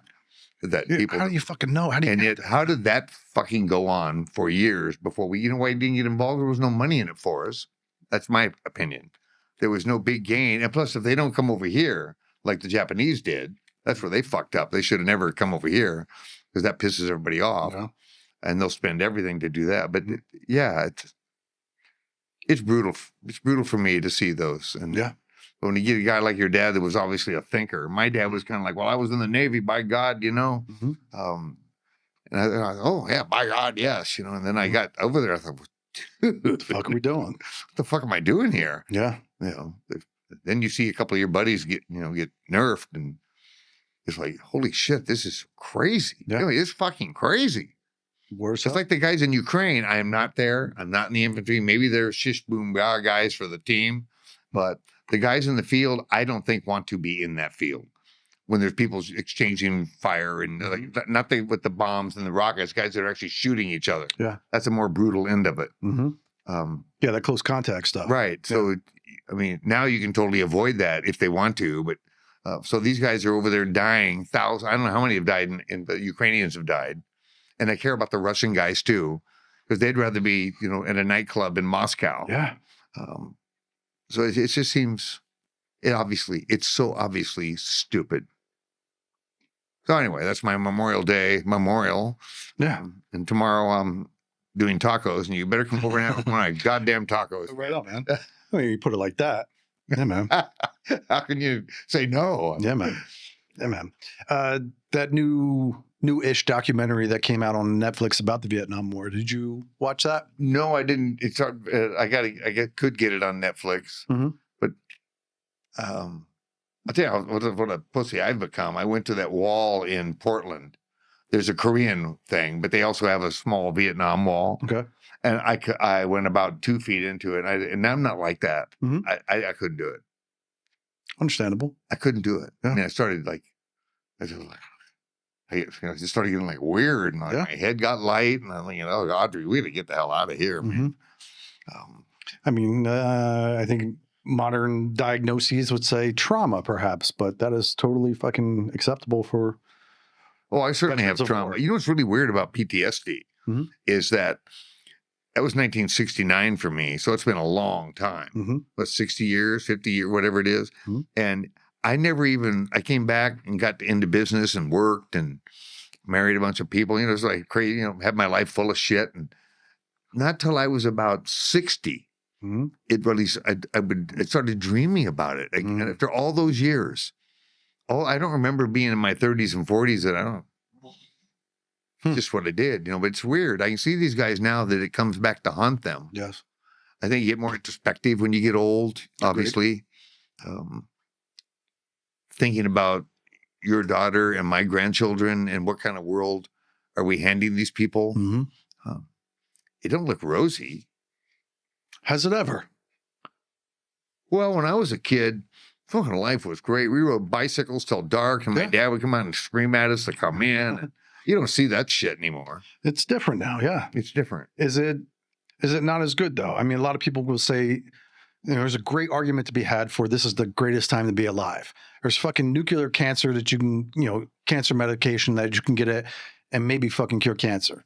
Back in the day, you call fucking diarrhea. It's like, you better fucking get your will together because you're dead. Right. Now it's like, But that seems like a small gain for the negative side of there's very seldom good news. Like there's some. That's perspective too. And we were talking about this on the way over. News. What is news? They're going to put the most horrific shit and the most attention grabbing, if it bleeds, it leads. That's going to be the news. You don't hear, 3 kittens were saved from a well. That feels that's the kind of shit I like to read. Yeah, exactly. But good luck finding it. And that's, social media. You could scroll for 5 hours and see nothing but cat videos if you want to. Right. Or you could, what do they call it? Doom scrolling nowadays, where you find all this horrific shit that you could fucking look at. Well, it's funny because as much as I like to think I'm aware of all this, that's what I think. What are those things they have on the internet where they loops or what do they call them? Reels. Where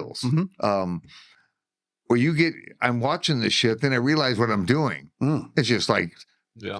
propaganda and it's horse shit. Yeah. It's brainwashing, and you're getting in line to get washed. Right. Um, What's that new term that's come up? I don't know if it's new. Brain rot.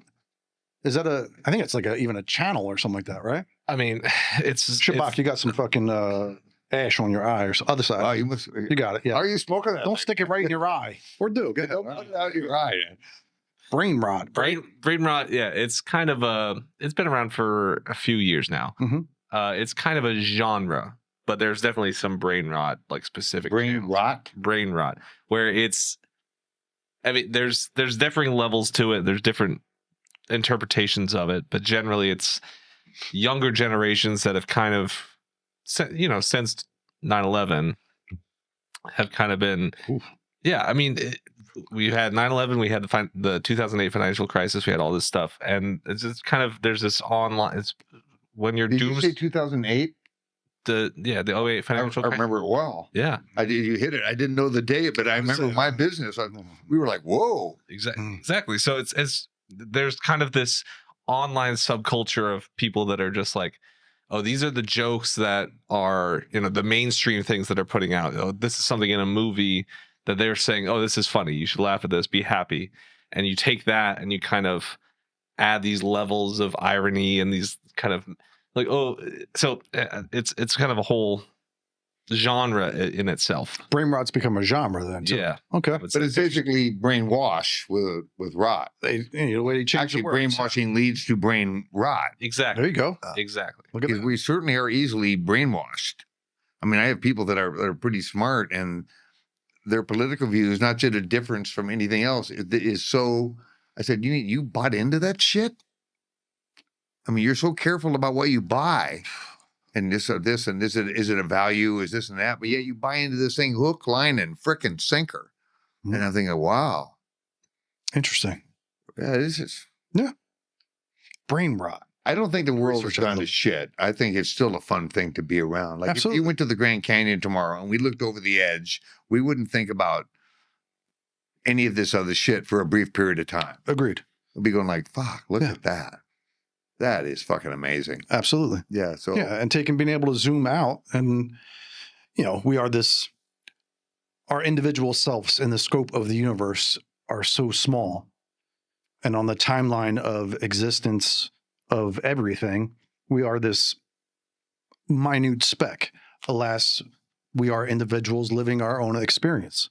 And that is life. And you got to. we are individuals. That's a great phrase. We are individuals living our own experience because everybody has their own experience. Absolutely. Some of them do tend to parallel what Yeah. you're thinking. And that to me is like, I mean, I would probably still like you. I mean, you have some unique views on things Mhm.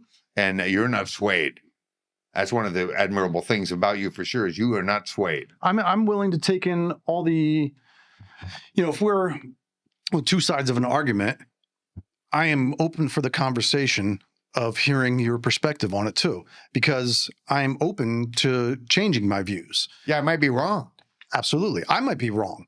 And if you can present a good argument and we could talk about it and even agree to disagree, or at the end of it, I could be like, you know what? I'm going to do research on that and examine that perspective. I like agree to disagree. I'm cool with agreeing to I have disagree people too. that like you fucking extricate you. You're gone, man. And that's, Which is good because then I know I'm done with them. I mean, it's a way to filter certain people out. If they're willing to cut off a relationship because they're unwilling to have a certain conversation, that's tough. That's a tough bag. Alas, as you go higher up the pyramid, your circle gets smaller. And then the people in that circle, there can be plenty of people you still disagree with, but they're willing to entertain that conversation. Right. And that's cool. And you can still have fun. And you could still have fun. Yeah, absolutely. Even having the conversation can be enjoyable. And you could, argue your side. You could argue your side and agree to disagree and still be homies afterward and have tacos and cigars. Or not. Or not. But then how deep was that relationship in the beginning that, you like Team Blue and I like Team Red and we're not friends anymore because of it? Go fuck yourself. Well, Yeah. but if somebody's that different from me, I'm more than happy to have them exit. Mhm. Because obviously there was nothing there to begin with. Yeah. I can see that too. Yeah. Ways to look at life. Yep. Perspective. Yeah, man. You know, it was I told that term in Vietnam. There it is. There it is. There it is. That was that was said more than hello and goodbye. Mm. When you see something really weird, and some guy that you didn't even know, look, you go like, wow, you go, there it is. Yeah. Yeah, there are no words to describe this, so this is the phrase we're going to attach to something think that's of that shit, dude? descriptional. Yeah. Yeah. There it is. Yeah, it's a good one. Yeah.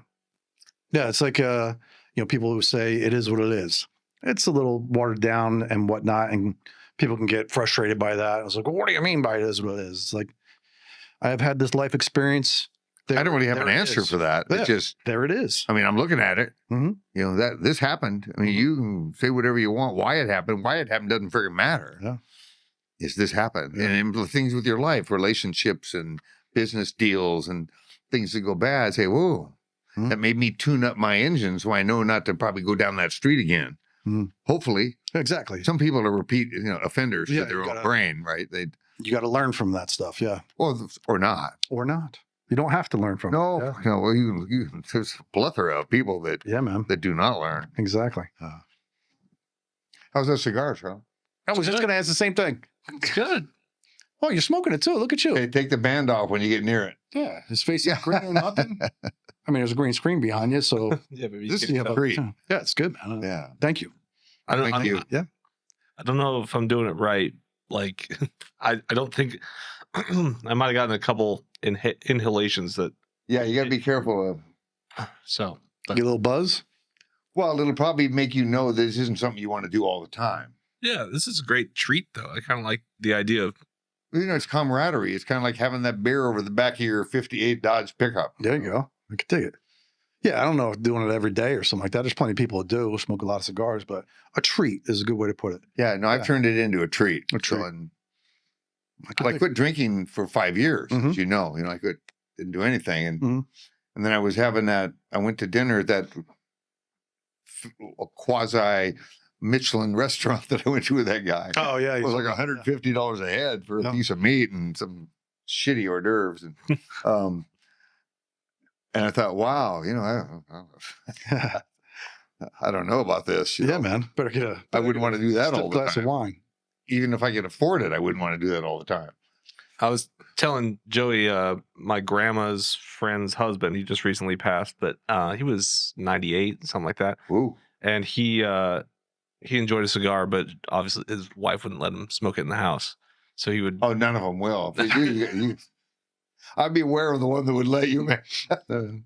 So he would bundle up coat, hat, scarf, and he'd go out and he had this I've been there. special bench, and he would go out and just a couple puffs, and he'd make a cigar last a week or two, and Well, they get funky after a while, though. Yeah, I thought. I'm sure. I was like smoking a half-smoked joint or something like that, I guess. Well, past So the I've- joint, I used to enjoy the shit out of smoking weed, but then when my life evolved to where it wasn't part of it. I think it can be really beneficial, and I'm not saying I won't do it again. Perhaps someday with you, I will. Or I will. Yeah. What happened to me when I smoked weed, I got really introspective, Yeah. and I was just sort of thinking about, and then I started thinking about Vietnam. Mm. And not everybody in Vietnam has that. There were an esoteric bunch of dumb fucks that were in the infantry. Mhm. Of It course. was a daily dose of dog shit, Yeah, you man. know. So I think they have a different perspective. Mhm. Like your dad knows Mhm. when he's alone, he's thinking he fucking knows. Yeah. Yeah. He has visions. I'm sure he does. Yeah. The slideshow, I call it. Mm-hmm. Yeah. Yeah, he's had dreams. Oh, I'm sure he do. Yeah. Yeah. I never met him, but I like him. Yeah. I distinctly remember we were there was a arcade in the next town over, and we would go there, and there was a game called Operation Wolf, and it had like an Uzi, and you really shot this Uzi and whatnot, and it was jungle scene, side scroller shooter type thing, and he used to sit there and just pump tokens into that thing. He loved it, Yeah. and And you would think, wow, yeah, like why do I want to do that? He also played like the oldest pinball machine ever too. It had like 2 flippers and 3 holes you had to get the. I was like, all right, whatever. Oh, I love it. Something from his. I suck at it. It's- I love it. I start spacing out and I'm flipping away and the Exactly. ball's already in the hole, So he would play this Operation Wolf, and we've been there a couple times and blah, blah, blah. I remember coming downstairs one time and he and my mom were in the kitchen and he was hugging her and he was, choked up and emotional. And I remember just, I ran out of ammunition. I had to go to the POW camp. And that's what happened in the game. Oh, And he was getting emotional about it. And I was like, fuck. Yeah, he was in it right there. no, he was in it. Yeah, and it was, For a brief period of time, he was back. yeah, absolutely. But when you're there, it's just what you do, All we did, we had like a bunch of guys in the jungle on a giant hike. Mm-hmm. And it'd be a long column because you can't stay close together. I think we talked about that last time. Yeah. You get close together and you get nerfed, Mm-hmm. or they'll get two of you Mhm. or three of you when you should have only got one. But yet we'd stop and play spades in the middle of the freaking jungle. Play With, you never know what would happen. And Mhm. that was a moment of wonderfulness. Because everybody carried the hand from the last stop in their pocket. They were little teeny cards that the Red Cross used to drop us. Nice. People would, those were moments of like, yeah, you cheated, you fucker. You got some other cards, Yeah, man. Yeah. That's some cool guys, man. I'm sure. A little bit of respect. That I would have nothing to get in common with probably in our lives at home. But there, some guys were just assholes. I mean, They're all they over couldn't the help world, it. yeah. It was the guy from Boston, I remember. Levinsky or Luchinsky or some fucking thing. After we get in a firefight and there'd be dead bodies, he goes, "Oh, I love this shit." And I think like 20 guys looked at him like, "You love this shit?" So there's people that you have to know that's the way he looked at it. Yeah. What my attorney told me when I was getting screwed by one of my exes, Mm-hmm. one of them. And I thought, how could they think that way? And he said, point of view. Perspective. And he said it so matter-of-factly, it hit me. Yeah, it's Yeah, man. the way they see that shit. Yeah. And some people, deal with stuff differently. Maybe he was saying he felt that way about that situation. That was his coping mechanism too. Maybe he was scared as shit. Could have been scared of shit and didn't want to show it, and that's why he said it. We had some scared guys. We had Oh, yeah. an E7 that must have done something wrong because they stuck him in the bush. Mhm. And I won't say his name. He might still be alive. But we got to firefighting and he ran to the back. Oh wow. And so the rest of my tour there, he was called Sergeant Chicken Shit and then his name. Wow. I thought, wow, so if you are scared, you better not tell anybody. Yeah, exactly. Yeah, man. Memorial Day tomorrow. Yeah. So you were in Vietnam Army Ranger, correct? Rangers Battalion, right. Right. 101st, 75th. No, I actually ended up in Americal Okay. because they didn't, to me, the Rangers that I knew, Mhm. they did like some patrols and they would work with the Arvins but the guys that actually cut the shit were just grunts. Oh, okay. And there weren't too many Rangers that I saw that were in a line company. You can get all the training, Mm-hmm. but it depends on where you go. Yeah. They're a different group. They're really physically fit. Mm-hmm. I don't think they're superhuman. Like the Special Forces. I have a friend that was in Special Forces and he likes to talk about that, but he never left California. So, and good for him, but Yeah. okay. Yeah, I was in a 196 Light Infantry. Okay. And we were what they called arrow rifle platoons, where if they knew there was a place to have contact, that's where you went. Sheesh. And they would take you in there. And then when that was done, whether you did nothing and then you would move to another place, Another hot zone? another hot zone. Wow. Sometimes they weren't hot and sometimes they were, red fucking hot. Red fucking hot. I remember there was one guy, we had this guy named Smokey, a black guy, where you could call each other. Back then, we were brothers. We truly were brothers. Absolutely. You call him Smokey, call Band you of brothers. Cracker, whatever you want. Mm-hmm. But we're both out there. Mm-hmm. And he said, man, we don't want to go to Square Lake. I said, oh, Square Lake. 3 days later, that's where we fucking went. And I thought, shit, we're going to Square Lake, Yeah. And he had been there prior? He had been there prior. Hmm. But I remember thinking, Square Lake, Square Lake, Square Lake. And nothing happened. Because it already had. Yeah. But I was on one, it was really trippy. We went to this place. There was an old runway that was obviously in disrepair from 65. And I think it was 65, 64. And when the war was really gnarly. Yeah. And that might have been before miniguns and all, and Puff the Magic Dragon, and which was a sight. That's a AC 130, yeah. It was a Huey with miniguns. Oh, on Huey, it. okay. And then they came out with the Cobras, Okay. and they were like there's only two guys in it, and they kick some major ass with the minigun. It'll shoot thousands of rounds in seconds, but then again, they don't hold a lot of shit. So, Exactly. That's a problem. So, where were we? Square Lake after that. Oh, Square Lake and Airfield. Airfield, yeah. Airfield. Yeah, so it's airfield. So thanks, man. I'm 78. Fuck. So there was a hill on this end and a hill on this end and some sloping hills down below. And there was a company here, a company here, a company here, and a company there. And we were, dicking around, like looking where we were and setting up our, digging in and do what we do.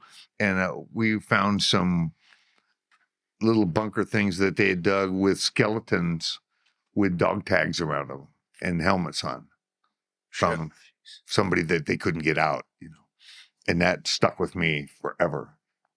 They were bones with helmets on and then dog tags. It's just holy shit, that's when I started realizing, whoa, this not everybody, because they have a thing in the Army and probably the Marines, the same thing. I don't count the Navy and the Air Force. Oh, they're all good guys. They're having lobster on the boat. Yeah, they eat well. We're eating out of a fucking can. Yeah, might be heated up. Ham and motherfuckers. So, or the green eggs and ham.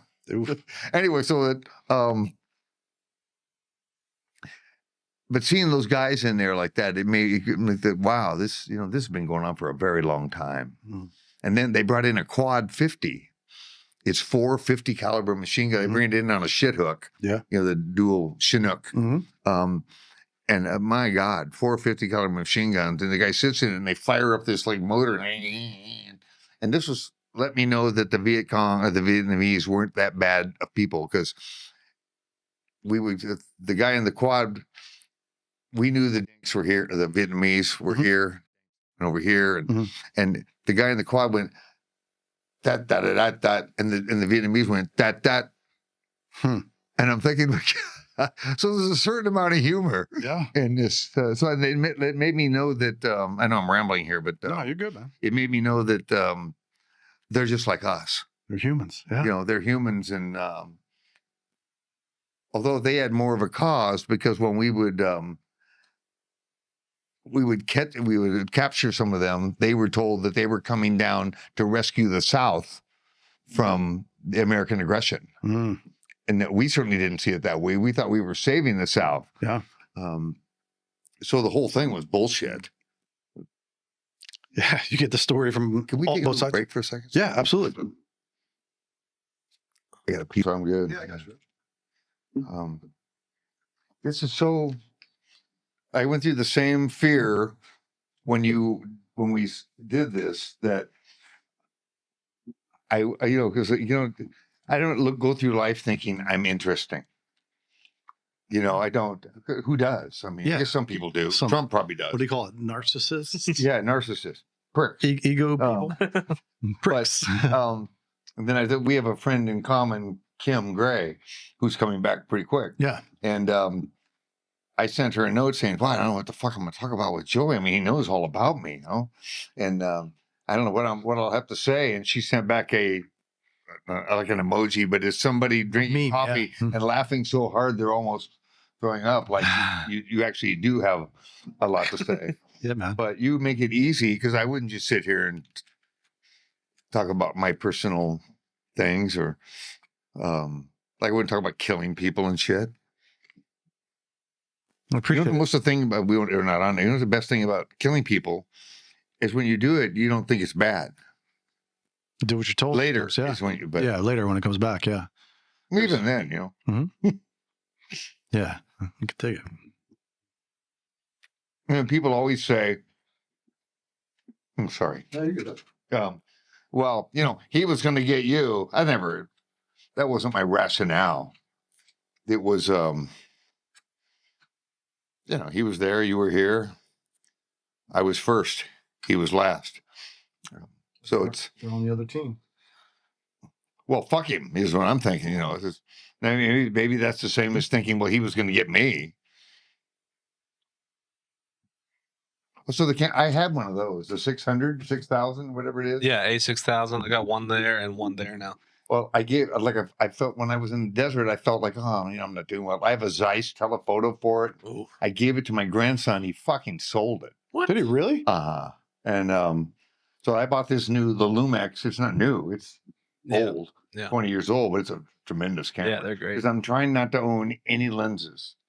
Just, I treat every camera like it's a fixed lens. Okay. Like Henry Cartier-Bresson said, move closer. Yeah. You know. Huh. Move closer. Makes fucking sense. I'm a fan of Bresson. So this lens, this is the best lens I own. This is a 30 millimeter 1.4 Sigma. Gold, big wide lens. Beautiful lens. It's so good. And if I could have 4 of those, I would. But You know, there are. I just bought this camera on eBay, and there were a lot of the ones I got. They're not cheap. No. $1,000 for a 20-year-old camera. But, those are everywhere. Yeah. And the newer series, and that's a great camera. I like rangefinders because I don't like that big freaking thing on top. yeah. And that boom boom. You know when they the big. have them mirror faux slide. on these now. Yeah, they get the They fake one. makes the old shutter sound, and there's not even really doing that. Even this one. So this is my 6500. So this has you turn it on silent shooting, but it has a shutter sound. Should go. Out of batteries. I actually like the shutter sound Yeah, because I started with a Nikon Photomic. Remember the thing that looked like it had a little city on the top in the 60s? Yeah. Okay. Yeah. But so you can turn that off in the menu, and I'm like, what's the point of that? I love camera guys. What was that thing? Tell Charlie about that thing. You had film camera, then you gave it to your daughter, the thing that attached, so it went right to digital. Oh, I still have it. For my Bronica, I have an old Bronica, the S2A. Okay. Then I have the ETR SI with a AE prism on it. Oh. So, which is nice where you can pick it up and shoot, but it's a big fucking, you've seen it, like a monster camera. But this thing, my daughter used it. She bought a Megavision back for it. It was 10 grand back in the day. It was the first thing that would send it to a computer. Mm-hmm. I still have the back. I mean, somebody must want that thing. But if you ever want to play with big format, I'll loan you my S2A. I'm open for that. Absolutely. Just put one. Now, here's what I wanted to ask you, but I'll hurry. I know you're time constrained, but so I've never done this. I have the darkroom. So what I'm planning on doing is shooting all this 120 film, sending it over to Portland, and they develop it and digitize it. Yeah. And then they throw the film away because I don't care about the film. Yeah. Because it's cheaper that way. Yeah. And then I can take that digitized thing and print it on my Tank Epson printer. Yeah. And I heard the digitized image is almost better than the original. Is that true? Well, I find that hard to believe. I don't know with 120 in particular, but I go to Blue Moon if I'm shooting 35 millimeter, and I get my stuff digitized, and they just send you a link to the Dropbox. It's got all your pictures in there, and that looks really good. I don't know if it's as. I mean, it's probably. Well, I'm not looking to see a leg of a gnat, the hair on his leg on your face. I think it's really good. But for me, I really want to do this. I got my cameras out, and I thought, wow, these are so fucking magnificent. And it's not. It's like $15 a roll or something. It depends on where you go. I looked at Blue Moon and Pro Photo because my daughter is a pro. She was. Yeah. So she used Pro Photo. The other one is Citizen Photo. I guess they do develop. I saw something for that too. So they'll use I use Tri-X. Okay. Because I like the 400 ASA. Now they call it ISO. We called it ASA. Yeah. And then EV. What the fuck is EV? Exposure value. I don't know. I know. I'm looking at this guy. Where did I fall off the cliff or something? I used to have it on here. Yeah, they'll just send you the pictures on Dropbox. I used to have them saved on there. So you do that. You have them digitized. Then you can pull it off, put it on your phone, and print that. Yeah. Absolutely. Yeah. And I have a really good printer. It's got like six. Oh, yeah. I have gray because the old printers use black and white to make gray, but I have gray, which makes my black and whites. That's right. Joey was telling me about that. Yeah. Yeah. Yeah. I think it's great. I like their service a lot, and they can give you the negatives back. So if you want to save the negatives as a hard copy, you can. I know I'm not going to do that because I'm never going to do darkroom again. I used to love developing film because my mentor in photography made his own developers. Oh wow. And I used Rodinal. I used some different developers rather than D76 from. Yeah. I'll bring my. I would never do this for anybody else. My Bronica S2A. You look. It's a top down view, but I'll bring it over and I'll bring it in a nice case. And you can play with it and run some fun. I have two backs. Oh. So you can load both backs. Yeah. Yeah, and they got slides in them so you can take it off. And if you want to put color in one, you can shoot 3 in black and white and then switch to color. Yeah, I'll bring it down. And that's medium format. It's 120? 2 1/4, yeah. Oh, okay. Nice negative, man. Nice negative. No, it's big. Fuck it. When you're making, Yeah, absolutely. That'd be fun. yeah, you can play with it. Well, that'd be wonderful. I'd like that. So I just cool. scratched like a scab off over here. If you see blood running down my face, let me know. Okay. Let me see. Oh, you're clean, man. Cool. I'm a scatty fucker too, man. I scratched myself in the middle of the night. Yeah, I zinged myself with the fucking trimmer, and I think I just scratched. Well, you got that shorter hairdo. Me, yeah, no worries. well, if he's at the top of my head because I surfed my whole life, and I had a friend that got a melanoma on his fucking head. Fuck. No, and he was a 180. You know what 180s are with food? They don't eat any food because they're vegetarians. Oh, They don't, and 180 nothing degrees. cooks over 180 Yeah. degrees. Raw. So he thought that would save him. It fucking went down in flames, man. No, that's So that's why at the top of my head, I got like nicks, and if I shaved my head, man, I look, fuck, dude. Life What, well lived. you getting a cat fight or something, man? I'll bring that. I will do that forthwith, and you can run some film. through it. I mean that's absolutely. I'm excited. It's $10 a roll for fucking Tri-X. I just bought some. Yeah. Is that a lot? That's a lot. That's a lot, yeah. Maybe not. Well, I mean, it depends. Now it's so hard to find any film reasonably. Amazon, I paid $50 for 5 rolls. Okay, yeah, So yeah. I don't know.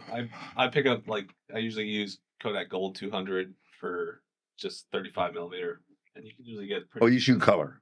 I shoot color mostly. I've shot some black and white. Well, you can get on your phone and go to Noir Oh yeah. and turn any photo into black and white. That's what I did with that one of I'll do with you. All right. That's how I get the blacked out background. Even if I'm on my digital camera and I'm like, I don't really like the color here, but if I turn it to black and white, that looks a lot better. Okay, let's go with this black and white now.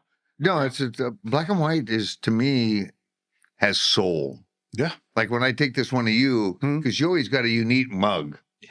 No, you can tell by looking at his mug Fuck both you. whether he's having a bad fucking day or he's not. You know what I mean? Right on. So I like that expression in your face, Thank you. No, Yes. no, it's a thank you because I like soul. Yeah, I can I dig. like soul music too. Yeah, me too, baby. Okay, I'll shut up here. No, you're good.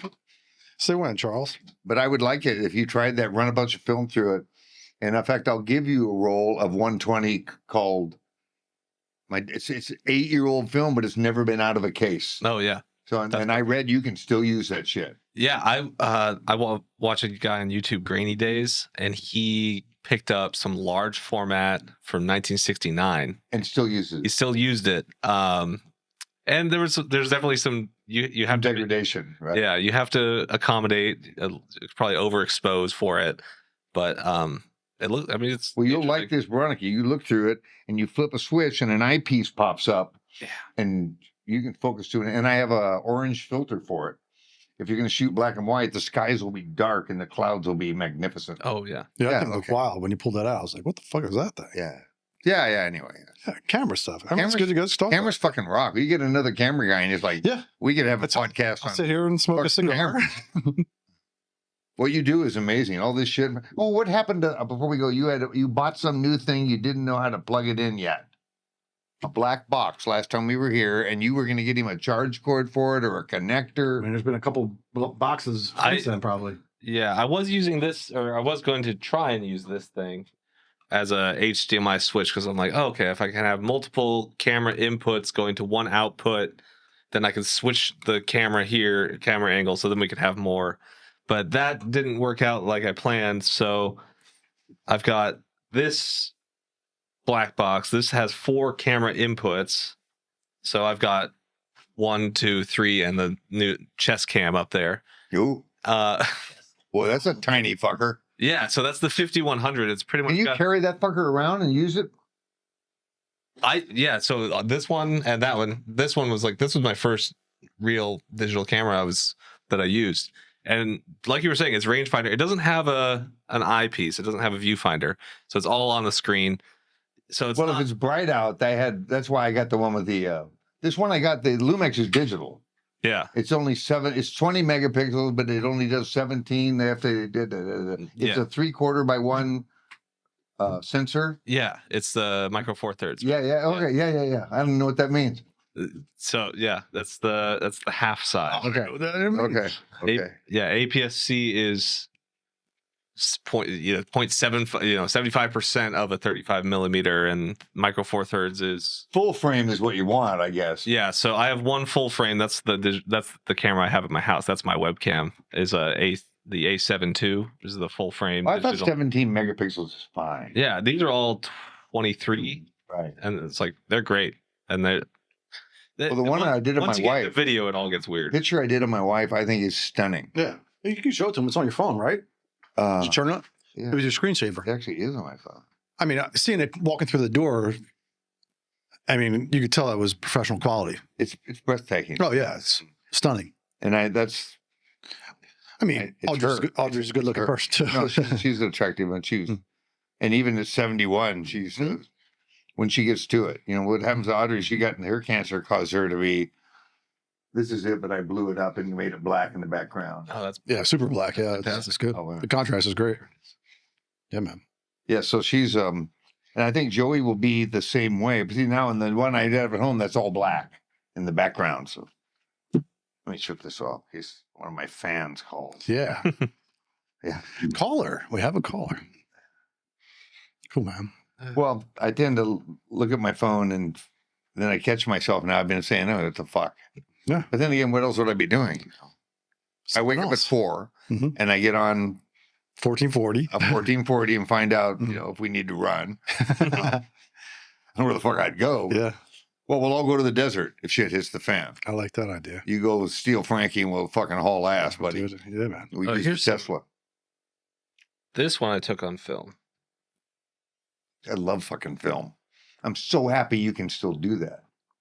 Oh, no, there you go. That bridge, is that the one here? The bridge here? That's St. John's. Oh, okay. Cathedral Bridge. Yeah. I've been over that bridge. Yeah, it's a cool bridge. Love that. Yeah, that was kind of one of the first places I'm going to go down to Cathedral Park and take some photos. So you have visions. I know what I want to do. I don't want a picture of a field with flowers in it. If you can buy it at the gift shop, I don't want it in my portfolio. Right. I take a lot of those, but no, we all do. But with on film, you wouldn't. That's fucking would not, yeah. Man. Right? Okay. Yeah, man. Say when, Bubba. Go. Thank you. We're back. Oh, and we're back. Hey, man. A little leg cramp break. Yeah. Air the room out a little bit. It was smoking here. Yeah. Cool. Right on. And we're back. You got enough to drink? Oh, I'm fine. I'm Cool. fine. Thank you so much.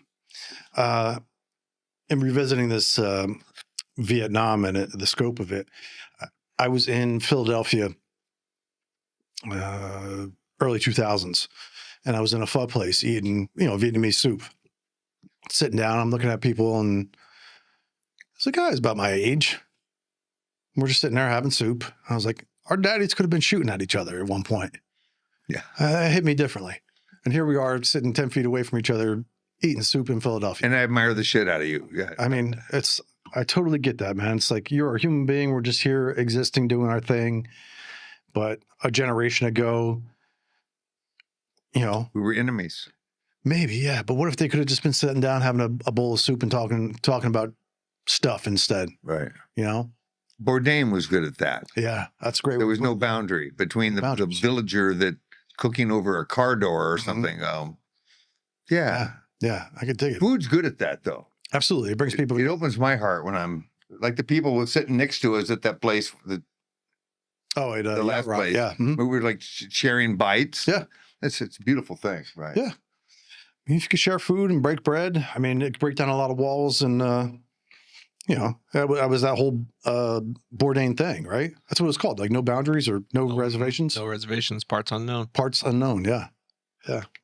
Yeah, man. That guy. Yeah, no, he's. I really, of course, I read his book, and Which one? He had a couple of them, didn't he? well, I read Thick one. books. Well, he had the fiction books, yeah, before the cooking books too, right? This was the one where he talked about restaurants and how rude and crude they were in the back. People like coming up on another guy and they're kidding with him. And, Yeah, Kitchen Confidential. Yeah, right. I think that changed a lot of. Might have changed the cooking industry permanently or something, but Right. yeah, it was. I read it back in the day. Charlie, did you ever get accepted to be on the show as Anthony Bourdain? Did you submit all your headshots? And you all right over there, my guy? Yeah, you're doing all right. I'm getting a little smoke on the face. Smoking. I'm not crying. I'm smoking. I think you're weeping because of my stories. It's just That's it. No, I have not heard back from the cast. You did submit it though? Yeah, Oh, like good why for not? you. They're looking for someone 25 to 35 with kitchen experience. I'm like, that's me. That's you. Make $1 million. Go be Anthony Bourdain for a week. No, they already cast Bourdain. Oh, what is this now? You're going to become Anthony Bourdain? So they're doing a movie about young Tony's life. Right. And so they're going to kind of go through some of the stuff he talks about in Kitchen Confidential, like when he was working, I forget the name of that, P-Town. Yeah. Provincetown. Yeah. in Provincetown. And it was like his first kitchen job and stuff like that. So they're looking for extras for the kitchen just to fun. and they're like kitchen experience preferred, but not required. And I'm like, I'll do dishes on a movie set for a day. Why not? That'd be fun. Who's playing Bourdain? I forget his name. Some kid. Some kid? Oh, you said it's his young life too. I thought you said some chick. I thought, wow, that's a stretch. Maybe a little He was a pretty manly dude. Yeah. Tony. Who's casting? Blah, blah, blah. I'd watch that movie. I think a lot of people go watch that movie. Tony cast for the Sopranos? What the fuck are we looking at here? Okay. Talk amongst yourselves. Let me Google it over here. We'll Google it up. What I admired about his shows is when I've had extensive travel in Central America Right on. and Mexico, especially, like my whole life. Mhm. And I've had friends that came from Philly, by the way, that came down and went to Tijuana with me. Mhm. And I went to a street cart and got a taco. And he goes, "Oh, you're going to eat that?" Fuck yeah. Yeah. Probably have more than one. Yeah. Yeah. I'll eat 25 of them if I can get them down. Right next to it. But it was amazing because they would never think about doing that because it's not the cleanliness. Go fuck But you're cooking it, man. Yeah. It's what it Getting is. flies off of it. You're Yeah. What's Is that this the guy's guy name? playing Bourdain? Dominic Cesa Dominic Sessa. Or to star as Anthony Bourdain and biopic Tony. Right on. Yeah. Good for him. Yeah. Probably gonna make $1 million off of it, Yeah. I've never heard of him. I don't know what he's been in before. So I hope he's good. I hope that works. Good looking kid. Got a nice head of hair. I'd like to look at it and say, I know that guy. Yeah, right? The guy washing the dishes. I said, Shabak is on a big screen. We'll have a screening for you. I watched the Bob Dylan movie just recently. And Yeah. I thought, oh, no, another horse. It was really good. I really enjoyed it. I did as well. Maybe I should watch it now. It's 2 years said it. You said it was good, and I was like, Bob Dylan. Well, I don't think it was like Ben-Hur when I was a kid, but, we all watched that one. Yeah, sure. Oh, Christ. Richard Burton and What's her name? Elizabeth Taylor. Taylor. Right, yeah. She was Cleopatra, remember? Yeah. Yeah, wow. You're not that old. I would say, I don't know if I remember, but I've seen I it. felt bad saying that. Yeah. I remember a lot of shit. People, when was that? When was that? Luckily, my son, Mhm. Because he lives with me, Mhm. I stole him Yeah. when we divorced. And so he listened to old rock. Mhm.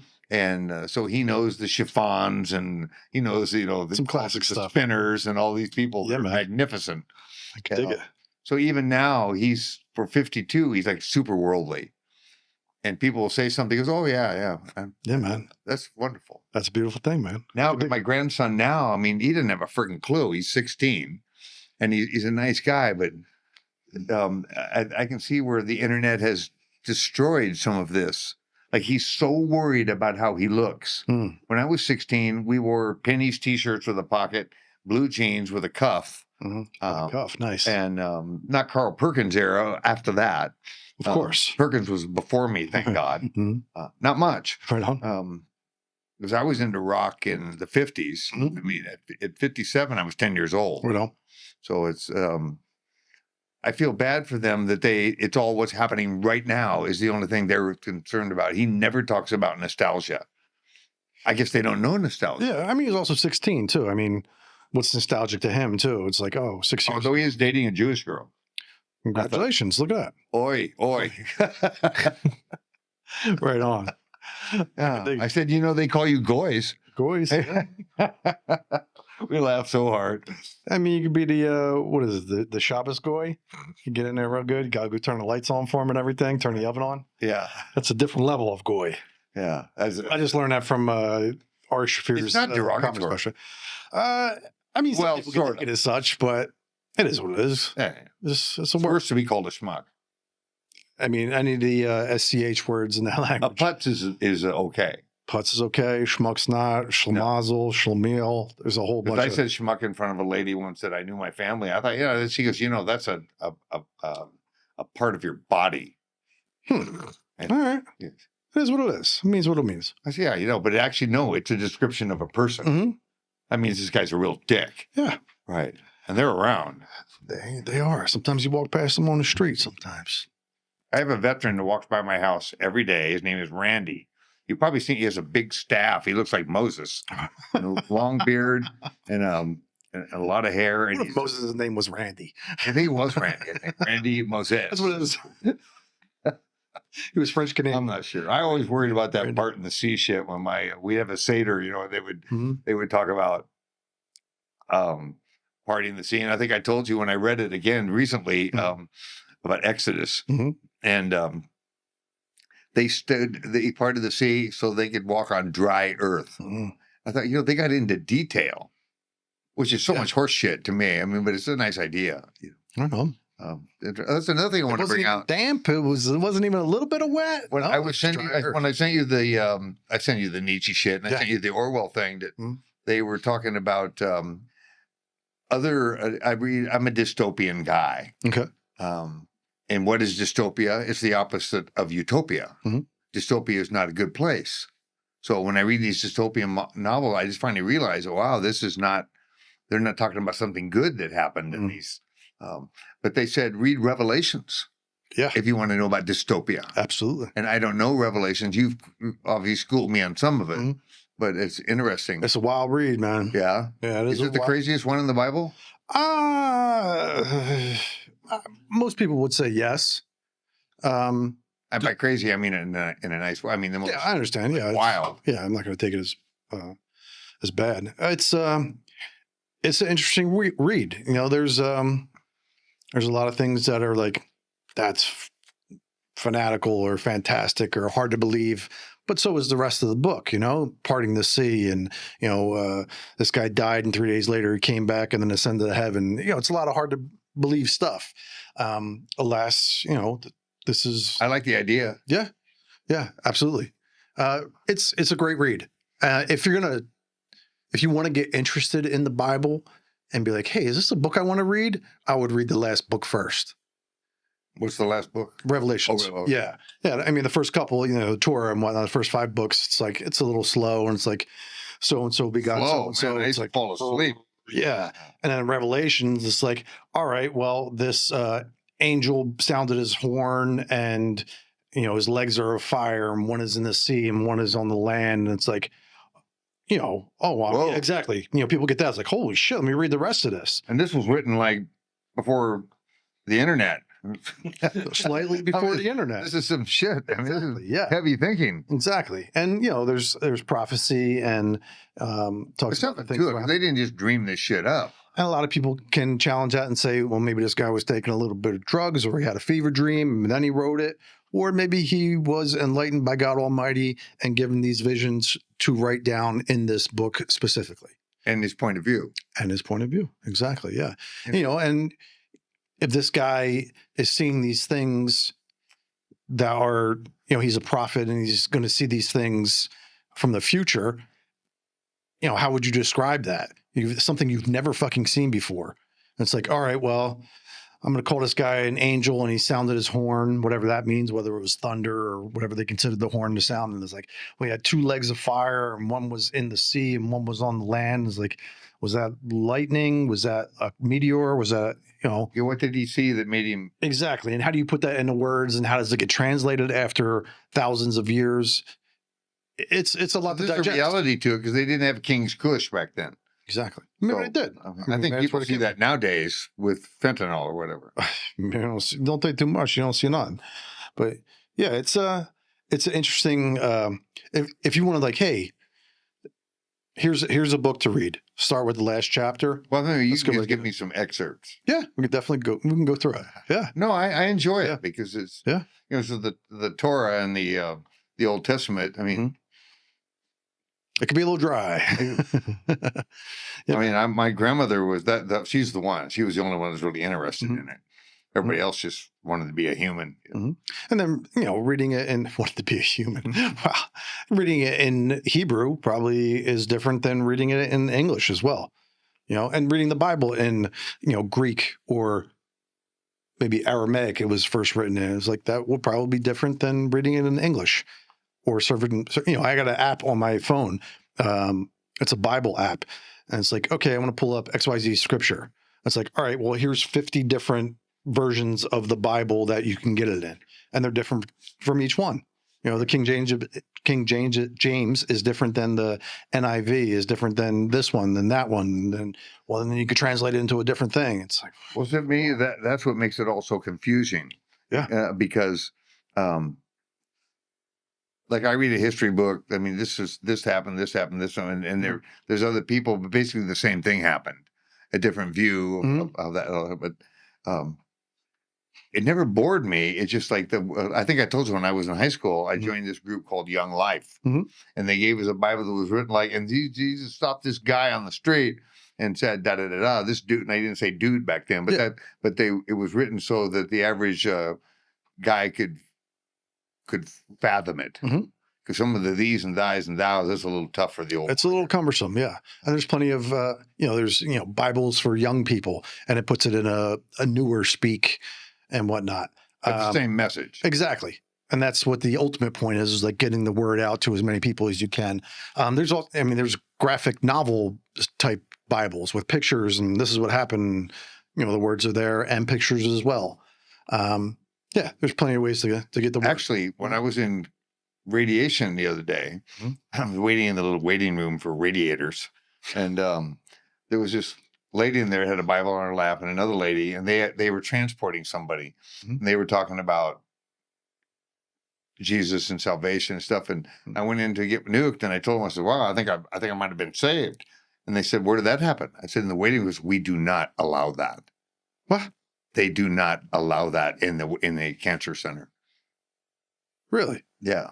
Then I thought, wow, I don't mind being saved. Yeah. What made them feel good? I'm good. I'm still here. I mean, I'm still getting radiated. Yeah. But I thought it was interesting. They said, no, that's not tolerable. The staff said that? The nurses in the radiation room said that's not allowed here. Interesting. Yeah, I thought it was interesting too. But, and I maybe can understand why. Because it's pretty serious shit, and then. So it's fucking radiation treatment.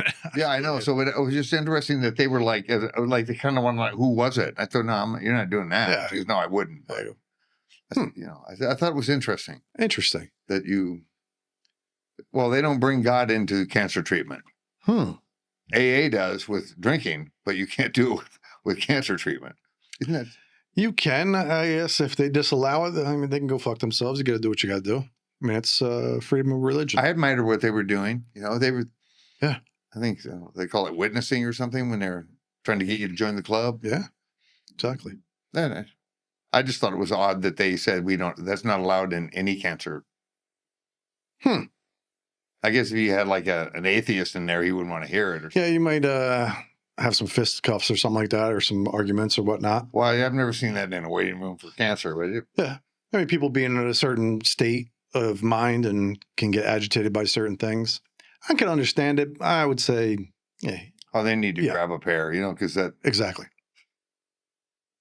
when you're around that kind of stuff, cancer and death and Mhm. treatment and hope and Yeah. maybe praying is obviously a major part. Absolutely. Because the news they've given me, I might usually fall on your knees. Absolutely. I don't do that. Mhm. Never crossed my mind, but Mhm. it's interesting. Yeah, I just thought that was a Yeah. little bit. I never heard that before. No, I hadn't either. Yeah. Why do you give a shit? Yeah. I mean, anything helps. Anything that can help, do that. Exactly. Yeah. You could be worshiping turnip, and as long as it makes you feel better. I don't know about a turnip. I like radishes better. There you go. I really like those daikon radishes. I was Yeah. telling Audrey the other day, I would like to have one. They're hard. The ones with kind of like designs in them and the reddish. Yeah. Those are so awesome. Yeah. They're easy to grow too. I've never seen one in the market. You'll have more radishes. Really? Mm-hmm. Daikon radishes. Mm-hmm. No, I've seen them at Whole Foods. Yeah. They'll have them at the farmer's market, I'm sure. See, they get them big red ones. Guaranteed it will be daikon radishes down there. Oh, good. I'll get you one. How big you want it? They get big. I know they do get Yeah. big. But I want to I be like the able to little have a ones. slice, Yeah. Right on. I'll put it on my mozzarella.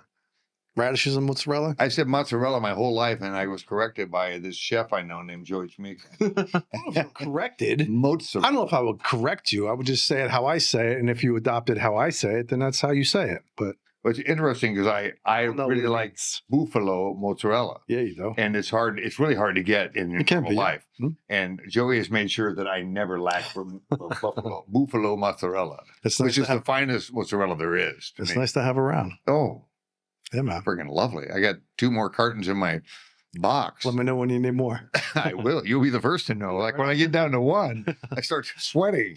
Put on a standard order. Just have it in. Yeah. It gets auto order. Well, you've enlightened me to lots of little treats like that.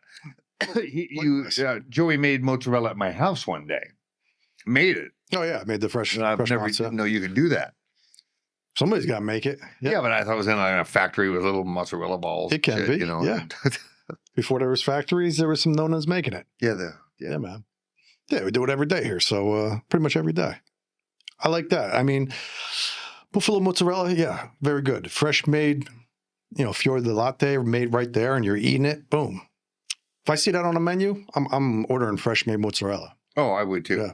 I mean, in Italy, there's mozzarella bars. You go there and they make mozzarella to order right for you. Oh, I didn't know. Like different milks and all kinds. You could probably get like a fresh made buffalo mozzarella. The only bars I went to were gelaterias. I mean, that's. Gelato. I mean, you line up.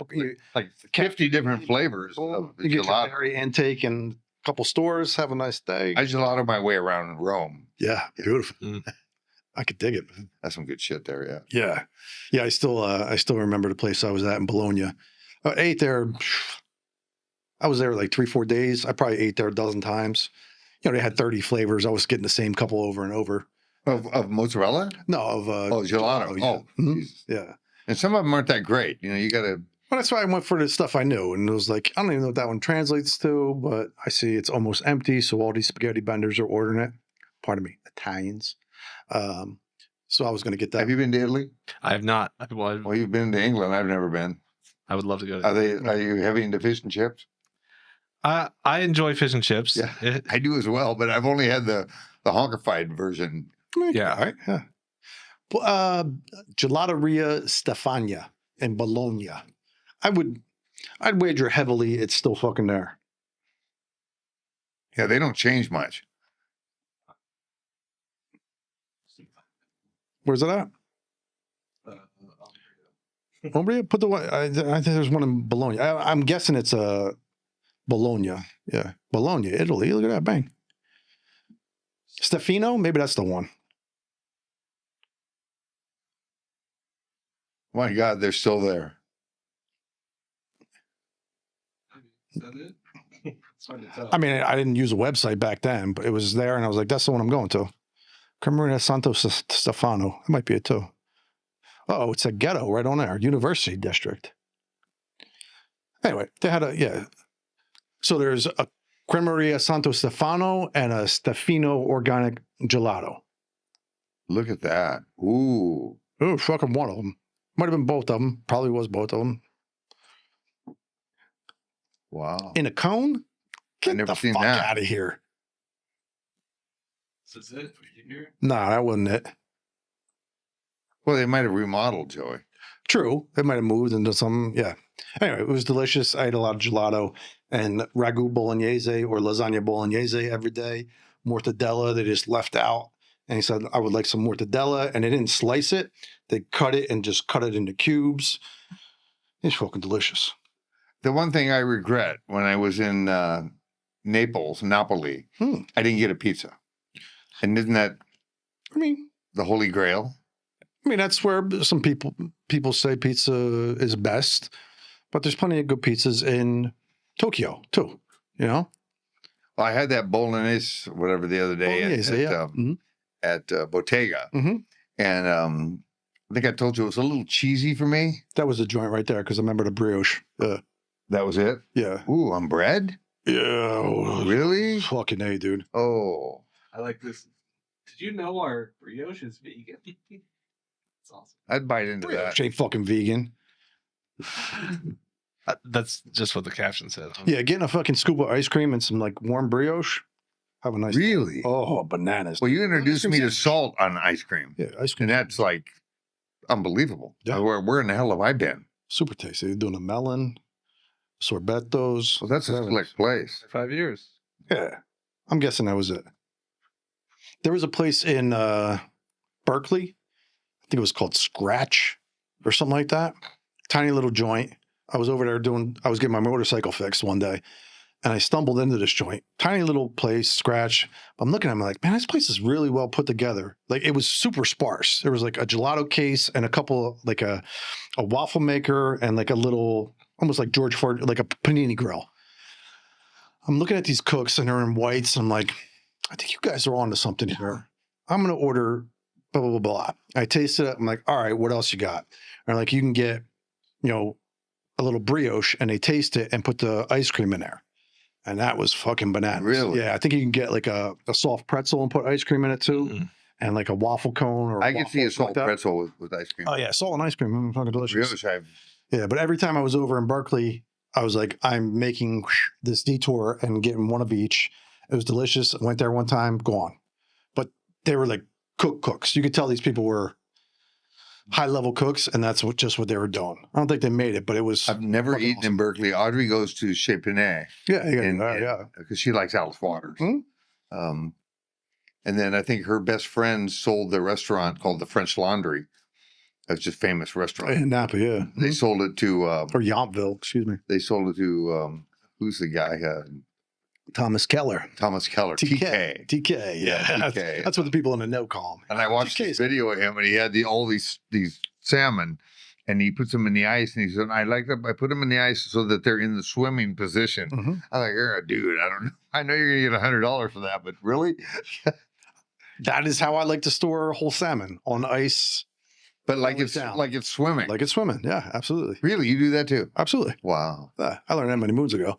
I don't think it's from TK, but people who deal with a lot of fish was like, hey, this is the best way to store it. Really? Put it on its side, on that side, depending on the rigor of the fish. They can get weird, right? You're going to get dense in that side of the flesh. And then you peel him out and he's got like a big, right? Okay. Yeah, it makes sense. Yeah. And also don't cover them. You like your fish to breathe a little bit. We'll cover them with nothing. There's nothing this guy doesn't know about food. There's plenty I don't know. If I know 0.1% about food, then maybe I'll be okay. Well, then what am I? I just eat. Gourmand. That's what it is. I could dig it, I'm man. looking forward to, I'm done Tuesday. Okay. So we're going to eat. Yeah.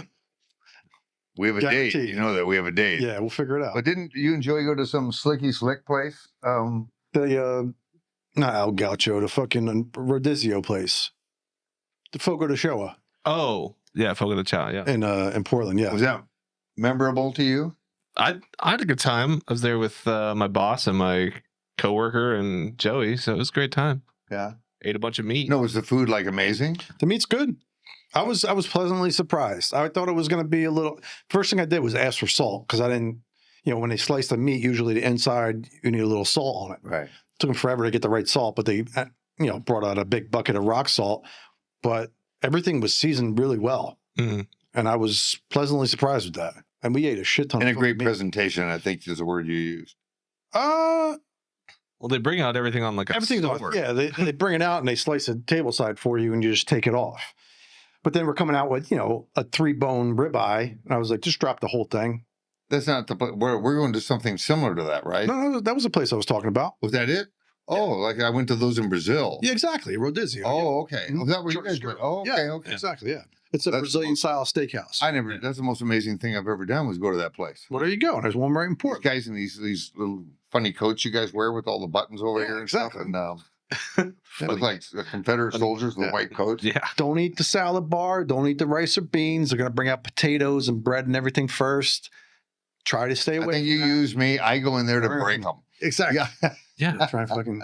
We really went and I mean, Dave and Mike can eat meat for sure. Yeah. And so, More than Joey.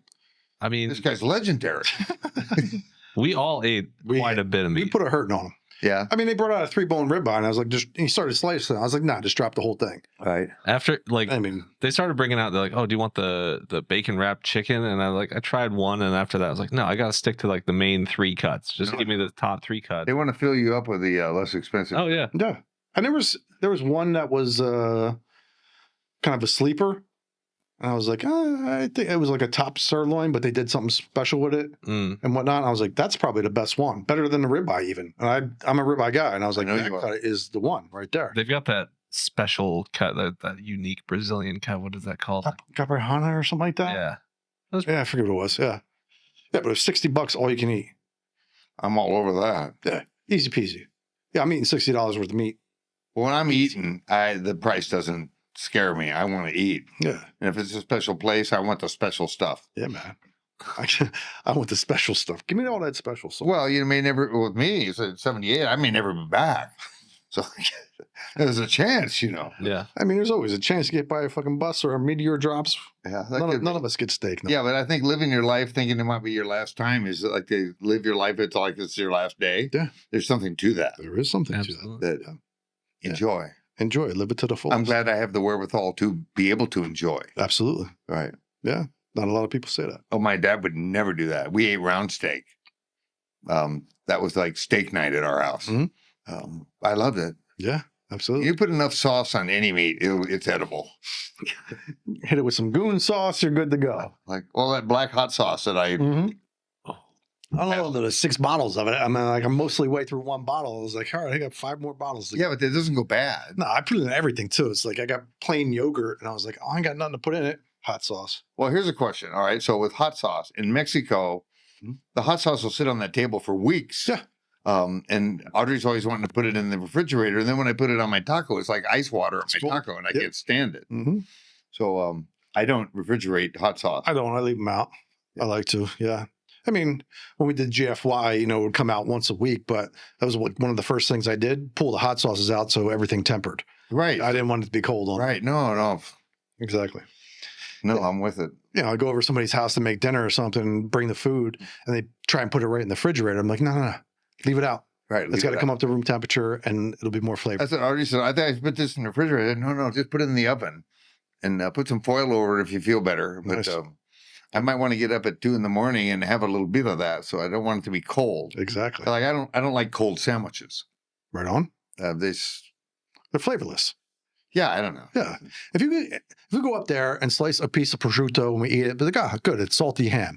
If you go up there and slice some prosciutto and let it sit out, I'm gonna go up there in an hour and taste it. Totally different fucking experience. Really? Yeah. Same thing with the mozzarella. You Right. keep it in the fridge, yeah, because there's spoilage and whatnot. But if you're gonna have it, pull it out an hour early, slice it, put it on the plate, dress it, and put that on the table for the table, and then go do other stuff. Right. When you come back, when it's room temperature, it's like, oh, this cheese is sweaty and good. That's when it's best. I'm a fan of carpaccio.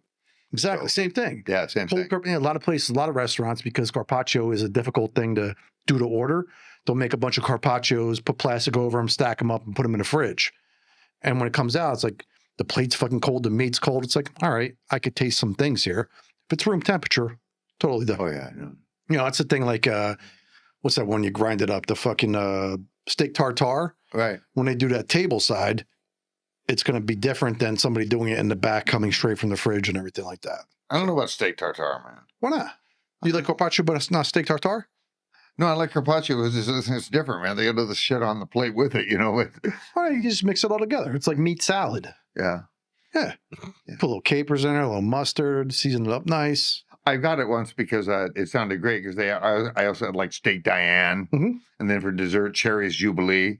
It's quite the Old show. school, yeah. But it was quite good. Yeah, absolutely. And it stayed in my mind for like 50 years. Yeah. It's delicious. Yeah. Finished in the pan right there. Plenty of high-end pasta joints too, or like Italian joints. They'll finish your pasta table side. Big thing back in the day, plenty of places do it, but they'll have a full wheel of Parmigiano Reggiano and hollow it out. And then they'll finish the pasta in the Parmigiano Reggiano bowl. Sometimes they'll throw some grappa in there first and light it on fire. So then when you're tossing it in there, you're getting a little bit of cheese with it. That's a nice little finish. Yeah.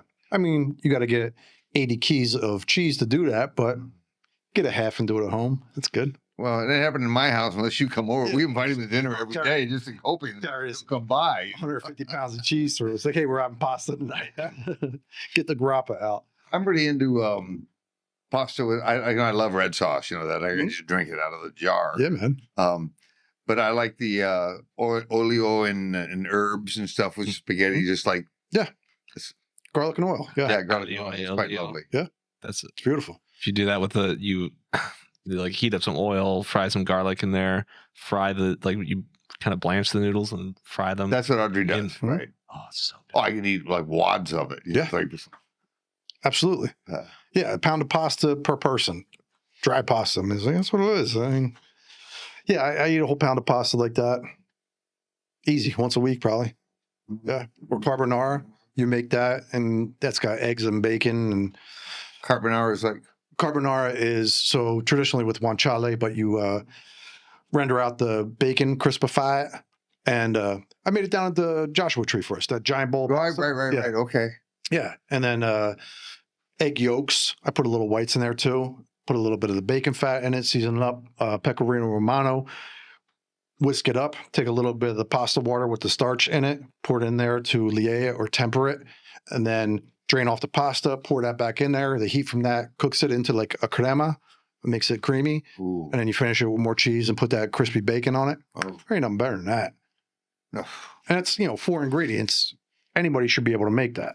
Well, not anybody does, but... No, but it's easy. It's a quick, easy one too, I think. Certainly tasty. Yeah, super delicious. We ate well in the Joshua Tree when Yeah, we it were was there. a lot of good food, man. We went to Whole Foods in Palm Springs, and we broke them. They broke us. We did get a free arugula out of it. We did get a root. Yeah, exactly. Just because we were waiting. We had to eat something while we were waiting for our sandwiches. Joey just goes in, hey, he's great, typical East Coaster, man. He says, oh, I will have one of these. We're eating them out of the showcase. I mean, they're right there. We were starved. Plus, they made so much off of it. A couple of arugula. I would say, come on. This has turned into a food cast. This is wonderful. I mean, it happens sometimes. It happens sometimes. Yeah, it's nice to be at this stage of life where hopefully other people at my stage, in their late 70s, haven't lost that flair for food. Yeah. Where I want to try that. I see it in the magazine and think, oh man, I got to have that. Yeah. And you can, we just don't. Most people eat the same thing and they spread it out and add, but it's the base. Basically, you look at what they eat for a month, it's repetitious. I mean, I eat that way, but Well, I do too. I'm going to have a different gourmet meal every night. Yeah, you can though if you want. Yeah, having that open mind to be like, oh, I'm going to try these new things. I'm going to try steak tartare or raw oysters. That's a great way to look at the life. Yeah, I just want a plate full of everything. Yeah, man. That's what you're going to eat. What do you want? Everything. Give me one of each. Yeah. I'll take the left side of the menu. Yeah. You get the right. We'll meet somewhere in the middle. Well, when you're eating weird stuff, like we go to a restaurant, I don't know what the hell they're talking about. The Indian place, I've eaten a lot of Indian places. You get naan and you get chicken marsala and Chicken marsala. Tikka masala, yeah. Tikka masala. Yeah, whatever. Yeah. It's nice to not know what you're going to get. Yeah. That's why I order like that. I was like, I don't even know what this is. I'm getting that. I know you had the pork belly at the Filipino place. Oh, yeah. Yeah, man. Yeah, I mean, pork belly is kind of ubiquitous too, but I thought people it was mild, but I guess I thought it was a stock for a long time in Audrey's portfolio. We got 1,000 pork bellies. Yeah. Pork bellies are going up. They're bacon. I like them. I'll buy that. Yeah. I ate some weird stuff in Cambodia and Laos, and if you had no What are you idea doing? what it Were you was. taking a vacation in Cambodia and Laos? No, we were a mobile outfit, Oh, so went we, across the we would like lines. run out a map because Hmm. you're not supposed to go in those places, and sometimes you did, and you had to know where you were. So Yeah. we would eat. We found a little Mhm. village. I guess that's a ville. Yes. And eat some pretty cool stuff. They eat a lot of chickens. Yeah, I think all over the world does. Well, they're but yeah, everywhere. Yeah. Everybody's going, Cat Williams got that great skit. Everywhere in the world, if they got chicken, they're going to put it in grease. We were in Mexico, and it was in the afternoon. We stopped at this little dump, nice dump, Mhm. outdoor, and they killed the chicken. Right We there? asked for chicken. We heard some squawking. We knew that was what we were going to eat. Fresh ass chicken. Yeah, so Right. it took about an hour and a half to get our dinner or our lunch. But I mean, it ain't a quick thing to pluck a chicken, you know? I remember my mom doing it. Yeah. My dad would pick, the chicken of the week. Mm-hmm. It was usually one that didn't lay. So you better be laying eggs when you're at my dad's house, Yeah. or you were on the plate. You got to be useful, yeah. You're going to eat you one way or another. You're going to make us food or you're going to be the food. Well, I That's think how it's- rabbit is the most hunted animal in the world. Rabbit? Rabbit. And mainly because the predators, of course, eat it too. Yeah. And maybe that might be part of that equation. Mhm. Hence, they reproduce like rabbits. Right. Yeah. that's yeah. Yeah, if you need meat, to feed a family and you ain't got a lot of cash, That's what my mom said. They were poor. yeah, get a couple bunnies. So man. they ate rabbit. Yeah. And now rabbit is like not poor man's food. It's like horse. I have friends that are French. And I thought he told me that, oh, yeah, you go to France. I go to France and you'll see a horse up on the sign. Horse's head. That means they serve horse. Italy too. Yeah. I don't eat horse. You eat No. horse? I mean, I would. I never told you that story. No. I was in Venice, in Italy, and I was there for about a week by myself, eating around, blah, blah, blah. And Rhea, who owned Pizza at a 211, she met me there. And first night, she was like, let's go eat somewhere, high-end, fancy. And I was like, well, I don't know any place yet. I think there was like one Michelin star place in Venice. But we're walking down the street, and she was like, oh, let's go eat there. It's, a lot of people, outdoor seating, blah, blah, blah, blah, blah. It was like, it's going to be an hour wait. So we're drinking, walking away through Venice, come back an hour. We sit down. She looks at the menu, and the third thing was filet of foal. And she was like, what the fuck is this? Filet of who? Foal. Ooh. Yeah. Yeah. And like the three things under that were all horse. We just waited an hour. I'm starving to fucking death. And you can eat a horse. I've been eating nothing but fucking cicchetti all fucking week. So I'm like dying to eat a full plate of fucking food. And she was like, well, we can't eat here. I can't eat fucking horse. I'm like, motherfucker, are you fucking serious? I was like, I'm going to have to find a piece of pizza somewhere 'cause I'm about ready to fucking. So you didn't have the horse? No, we didn't have it. I didn't have it there. I've had it other places. I've had it in salami a couple times, like horse salami. That's a pretty common thing. Tastes like salami. Well, my French season friend left. said, oh, man, I mean, you ate like trigger? Dude, I mean, you're hungry, man. what's that Velvet, the great movie? Oh, Blue Velvet. That was a movie about cutters. Oh, Blue Velvet. You never saw Blue Velvet? I think I did, yeah. Oh, That was in the days Dennis of, like, Hopper. It was weird. naked lunch type thing, right? Yeah, I watched David Naked Lynch Lunch did that, and- right? It was creepy. It was David Lynch, right? Yeah. Super creepy. What did Naked Lunch, right? Who did Blue Velvet? Was that David Lynch too? I'm thinking of National Velvet. that's the one. That's the one. Blue Velvet was couldn't watch it when he was a cutter. I remember watching Naked Lunch and somebody's like, oh, you got to watch Blue Velvet next. And I was like, I don't even remember it. It was unmemorable. It was too creepy. All right. What's And- National Velvet? They eat It horse? was a horse, like Flicka, my friend Flicka. Mm-hmm. That's way before your time, but it was a show on every week. It was his horse that this Like girl Mr. had. Ed? Huh? Like Mr. Ed? No, it wasn't humorous. Oh, okay. It was more of like I don't want to say a love story, but it was like a heartfelt, heartwarming story about this National Velvet was this horse and this girl's relationship with the horse. Oh, right on. Yeah, it was People love horses, man. Black Beauty. Black Beauty. Yeah, that was another good one. I mean, there's that thing about, Black Beauty. That's why. the old cartoon where the farmer is standing there looking at all the animals on the farm. And be like, these are all food, but the cat and the dog are sitting behind him. It's like, those aren't food. And animals Right. like, what the fuck? How come you're not food?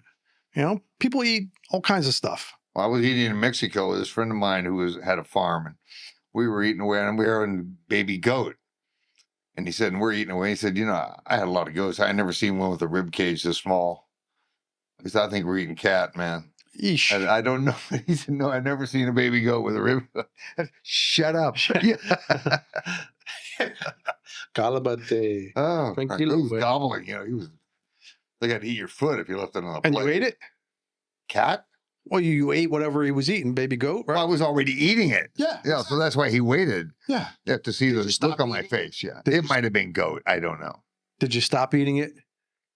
No, I did not. It wasn't like a plethora of restaurants to pick from. There it in the is. Village. Yeah. I'm eating what they serve. I've been to Not clam much. restaurants in Mexico. The guys that serve clams. Mhm. I'm not a big fan of big clams, like conch. I'll eat it. Yeah, if it's done right. Yeah. I mean, Yeah, you conch, go down on the islands, you get some conch whatever they- fritters. Yeah. I mean, conch fritters all day. It's Ooh. fried. It's almost like an oyster on steroids. You like oysters? Yeah, they're different. Okay. Conch is kind of, Conchi? I would eat conch over cat. I would over cat. Really? My mom had some big cats, though. You could see. Sheesh. No. Well, they eat You dog. conch over cat. Yeah. What's the reasoning behind that? Fur? Well, no, because you can't. Sentience? Are they sentient? They're definitely sentient in that they feel and they, Both of them, right? yeah. I'm just asking. Conch never cuddled up to me in my bed. And, Exactly. You wouldn't want a conch cuddling up to you. Why not? Oh, because they're slimy. I'm just saying, if you're hungry, you're going to eat. Oh no, I get. If you're starving, Yeah. I've had iguana. There you go. Look at that. But I didn't know which part of it was. They have big. They have big like thigh. They might have like a chicken leg or something. yeah. Tastes like chicken. I had this guy. Bamboo chicken. Yeah. I was in Costa Rica way back before everybody went there, and I was with this friend of mine, Rick Hazard. Hey, Rick. Yeah, Rick. And he came back into the little hut we were in, and he had a giant iguana on it, and he had like a leash around it, a little cord, right? And he's going, "Hey, look at my bitch!" And he's like walking around with this iguana. It turned around and honked on his foot, Really? and I don't know what his blood was spurting. He was hopping around with this fucking iguana on it. Looked like a big flipper for a frogman. Nice. Oh God, I thought we were gonna die. Oh, he'll remember. Nice. Yeah, don't call you. You know what they said? The girl said the reason that it was a pregnant female. Oh, so they get aggressive. So, yeah, they're aggressive. But it was so funny watching him flip around that, Sure, man. screaming, fuck. Yeah, man. Yeah, plenty of people eat iguanas. I remember having Carlos was from Honduras, showing pictures of his phone. He was like, "Oh, look at this one." I'm like, "Yeah, it's super cool." He's like, "Oh, my family's eating that tonight." I'm like, Ooh. "Cool, dude." He's like, "Yeah, we eat Well, them all the the time." skin's like leather. I mean, you bread it and fry it. Tastes like chicken, maybe. A little Well, hot sauce. Like I said, you put enough sauce on anything, you there you could. go. Whew. I don't know about iguana, guys. I'll get one off of the Amazon. We'll fry it up and see. Yeah. see- Well, they got those ones at Darwin's iguanas, the seagoing ones. Those ones are You see those guys? crazy. Yeah. They swim. They're, They- the, Oh, only, yeah. they're the only swimming iguana. Yeah, they are. Right. You're right. My mom was just down there in the Galapagos. Your mom was just down in the Galapagos. First, she was in Costa Rica. She was in Ecuador last summer, but she said it was so cool. I've always wanted to go to the Galapagos. I have friends that went and said it was a little barbaric there where they put them up and stuff, but now I guess you can go out there and There's probably resorts and shit like see that. all the yeah. stuff. And Yeah, you got enough cash, they're going to make it nice for you. well, Darwin upset a lot of people. Good for him. Nobody wants to come from a monkey. He split the room 50-50. They eat What the- monkeys. I know they eat. I've seen places where they eat dogs. The American Indians eat dogs. They eat horses too. I couldn't eat Kaya. Imagine how tough Kaya would be. She's 20 years old. Oh my God. Probably You don't- die. That's The your old dog. ones. That's a dog. Exactly. I don't know if she passed. If you're hungry enough, right? Yikes. I couldn't eat Kaya. Yeah, and I mean you have a relationship with them. Well, the Vietnamese eat the fish heads. I came into this Ville one time and it smelled so bad. And I don't know what they did with the rest of the fish, but they were cooking the heads. Mhm. I don't know how they, how much meat Fish head soup. fish head. A decent amount, enough to make soup, and that'll sustain you. Plenty of collagen. Eyeballs are good. There's cheeks, all kinds of good stuff. I was at a barbecue with these actually Jewish friends of mine, and there was a giant hog that was on the table, already cooked, the whole head and everything. Hmm? He went over the fork and plucked that hog's eyeball out and swallowed it with all this stuff. All this stuff on them. Holy Well, mackerel! Yeah, I mean, a lot of places around the world, the eyeballs are considered like the delicacy. What do you call it? Eskimos, Inuit. What are you supposed to call them nowadays? Inuit. Inuit. Yeah, when they blast a seal, that's like the prized part is the eyeballs, man. If you get the eyeballs, Point of view. exactly. Literally. Yeah, literally. Yeah. The view was the pun. You got Yes, I got it. Yeah. You ever eat fish eyeballs around? Like get a whole fish and then eat the eyeballs out? No, I've eaten the belly out of a tuna right on the boat. Yeah. Yeah, we could like digging the cheeks out. I don't want eat the eyeballs. fish eyes. They're funny looking things. Yellow thing. Delicious. Just saying. You've had fish eye? Yeah, absolutely. You get whole fish. I'm not leaving the eyeballs. Fish eye's a lens if you have a camera. Me Right? too. Back to the cameras. What a call. Yeah, man.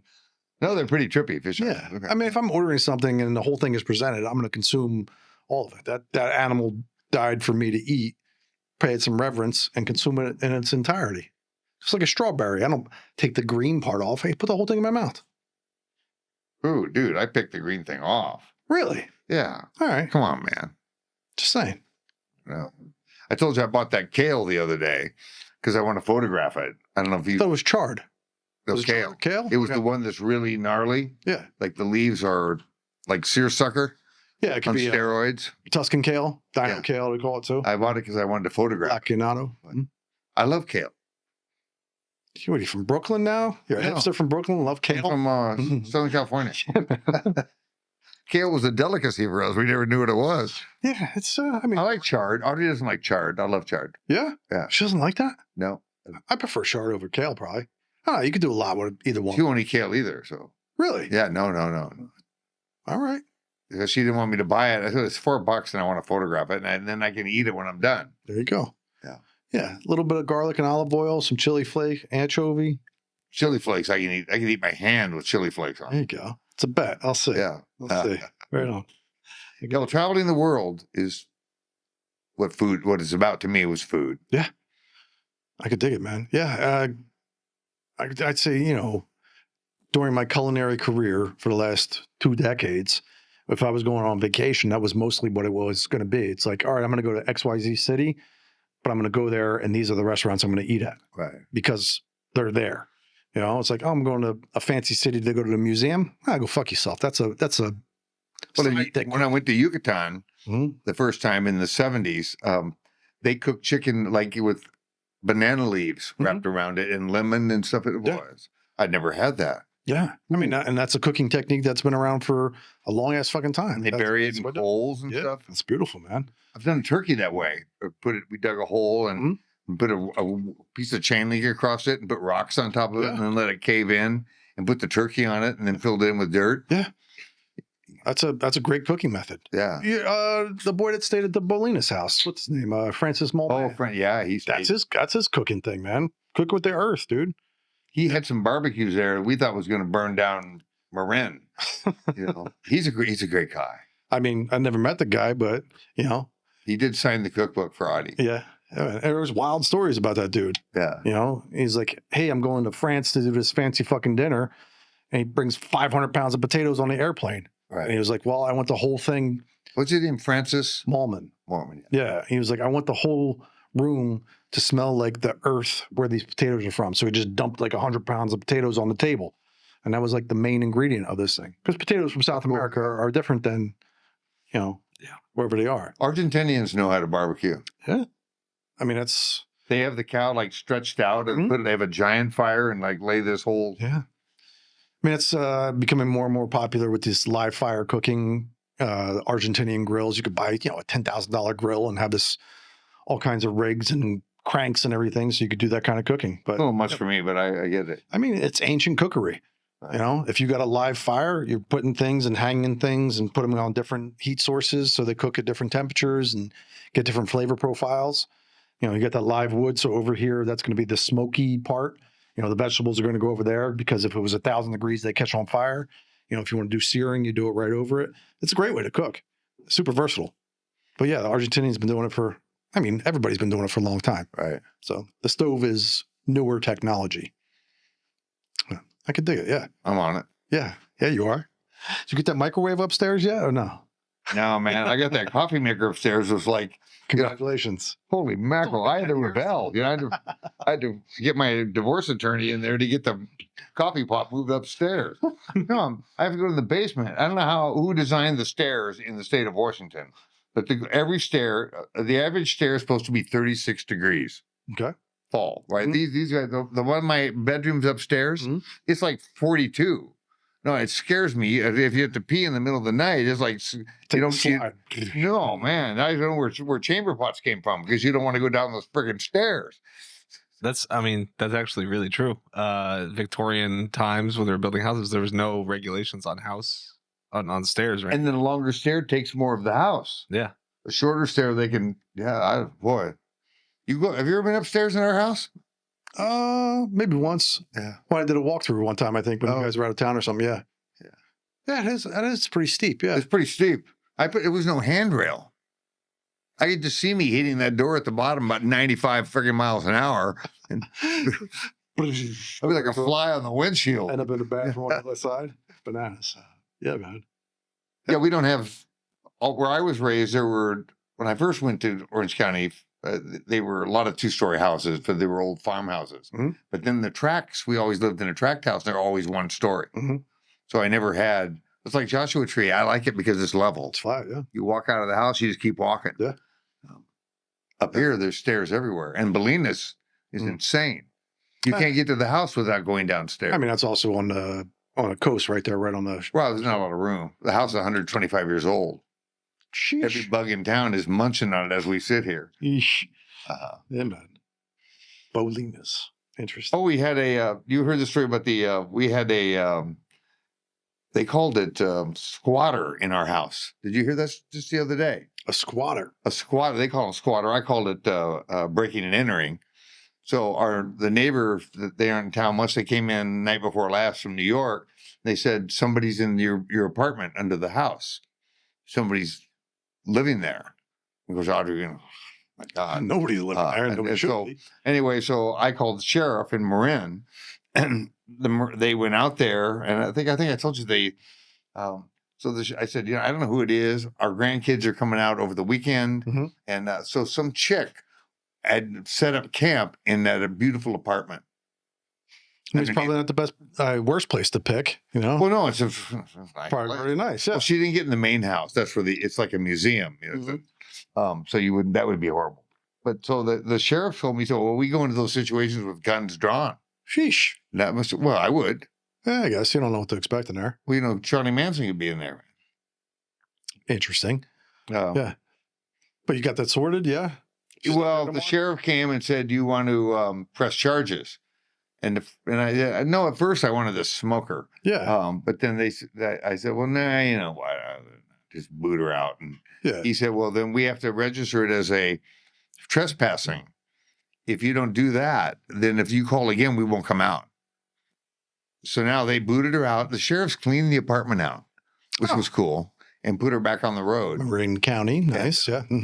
And they probably loaded her car. Well, they didn't have a car. Mhm. She loaded her back. My neighbor said she looked like a turtle with all the shit. She had her coffee maker and Sheesh. yeah. So That was kind of you, not pressing charges. well, I started thinking about what'll that do? Yeah. Well, but then we have to pay her to go to jail and feed her, and then then all of her stuff will be stolen. Yeah. Well, it seems like she might have it rough as it is. And she found Well, they said she had been in several other properties. Wow. Interesting. But what do they do? It's like jailing homeless people. What good does that do? Yeah, it's a situation. Yeah, I don't have an answer for it. Yeah, no, me neither. People got to live somewhere. Yeah. Interesting. No, everybody's got to be somewhere. Be somewhere. Exactly. Yeah, man. But I don't want her in my house. What's that saying they say? Not in my backyard? Yeah, NIMBYs. Yeah, not in my backyard. The first time I heard that, I thought, yeah, because my neighbors have one of those signs, you know. It says not in my backyard? No, they have one of those that says everybody can come here. You know, until then, everybody until says they're come there. Yeah, and until they're there. It's like, yeah. then they pull out the lock. Sheesh. Exactly. No, they don't have a lock. They're anti-guns. Congratulations. Guns Yeah. exist. That's good for you. Yeah. So, yeah, that was the highlight of our week was the Highlight. squatter. He dealt with it. So, if the cop was doing it, he goes, did you lock the door? I said, of course I locked the door. Mhm. And he goes, she said it was unlocked. Well, of course she said it was unlocked. Yeah. You know, what do you want her to say? That's not high-level detective work. So basically, I locked the door. She broke in. That's what we got here. Mhm. Yeah. He goes, he's like, yeah, I am sure I locked the door. That's the end of that, officer. Yeah. Then so I guess he had to make sure. Yeah. Yeah. Yeah. So she said she was Lithuanian. I don't know what that meant, but Maybe a little. she had no accent, according to my neighbor. And he said she looked well fed. A fucking ridiculous story. Oh, yeah. Yeah. A squatter. We'll put it on a list of things you did. Yeah, you know. Evicted a squatter. Well, I know in Costa Rica, back when I was going there and people were buying land, you had to have somebody watch your land because they have laws there. If people squat on it for a certain period of time, make an improvement, they can have the land. Yeah. So you have to have somebody boot them. Yeah. I mean, that's a thing. There's a whole movie about it. What's his name? Mr. Mom, right? Oh, Not that movie. What's the guy from Mr. Mom? Michael Keaton. And what's the name of it? It was in San Francisco. The Squatters' Rights. Oh. Pacific Heights. That's right. Ooh, that's where we live. Yeah. That was the name of the movie, Pacific Heights. Oh, really? I believe it's about squatters' rights. How do they get rights? That's the thing. It's like, I live here now. You live here for a certain amount of time and you do certain So it's things. yours? I don't know if it's yours. I'm not familiar with the squatters' rights, but there it is. Is it about squatters' rights? Yeah, consider looking in from the area. I'm in your house. Unmarried yuppies. I don't know what that means.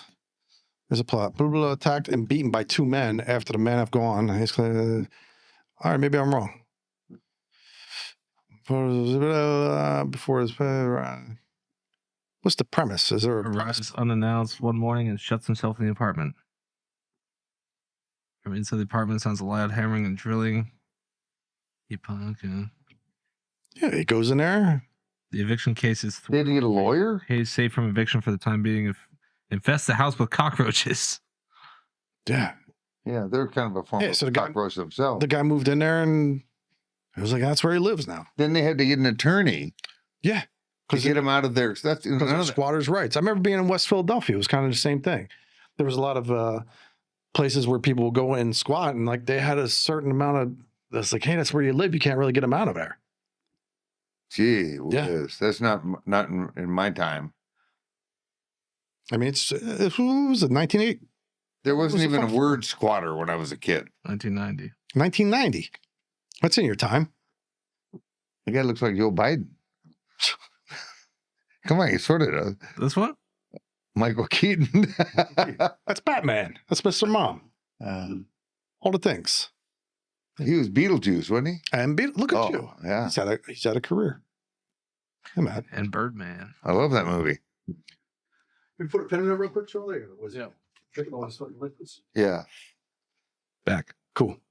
Yeah, I wanted to get in this vein of something I've been thinking about for a while and talking to my homie Gary, who hopefully will decide to be on the podcast next Sunday when he's in town. He said the same thing you did when I asked him about it. He was like, what are we going to talk about? And he proceeds to tell me 3 20-minute stories. I was like, well, all that stuff you just said. Tell him it works. Yeah, exactly. It works. From somebody who doesn't, you said earlier, barely got out of 12th grade, who doesn't have what is considered higher education. You have this business and it ran for 40 years, 50 years, 55 years. 55 years. Oh, your pop started it and whatnot. Didn't have higher education, alas, went on to have this generational business. Gary was kind of similar. Pretty sure he didn't graduate high school, maybe GED, didn't have higher education, but went in and opened businesses and became very successful. Myself, I don't have, I have a a degree in culinary arts, whatever the fuck that means. It means a lot. Yeah, they didn't teach me. Thank you. They didn't teach me how to, run a restaurant, but I come in here and run the business. Sherry Ann, she's got a degree in XYZ, but it's not in glass shop, Right. business. I wanted to touch on that. Maybe you could talk about it, other alternatives to being like, hey, I'm going to go to XYZ university and pay hundreds of thousands of dollars, maybe be in a grip of debt and maybe not do something I want to do. Or I could do a different venue or different avenue and open a business that I want to do and still become very successful at it. And just take a look at your path and views on that broad topic. The way that worked for me is I was back from Vietnam and I tried to get a job, but I was truly, now that I know the term, is unemployable. Because I was, you know what I mean? It was hard. You're your own boss when you're in the infantry. Mm-hmm. I mean, you have bosses, but so I got back and I really didn't have any skills, unless I was a prison guard or a hitman. So the Army didn't give me shit for skills.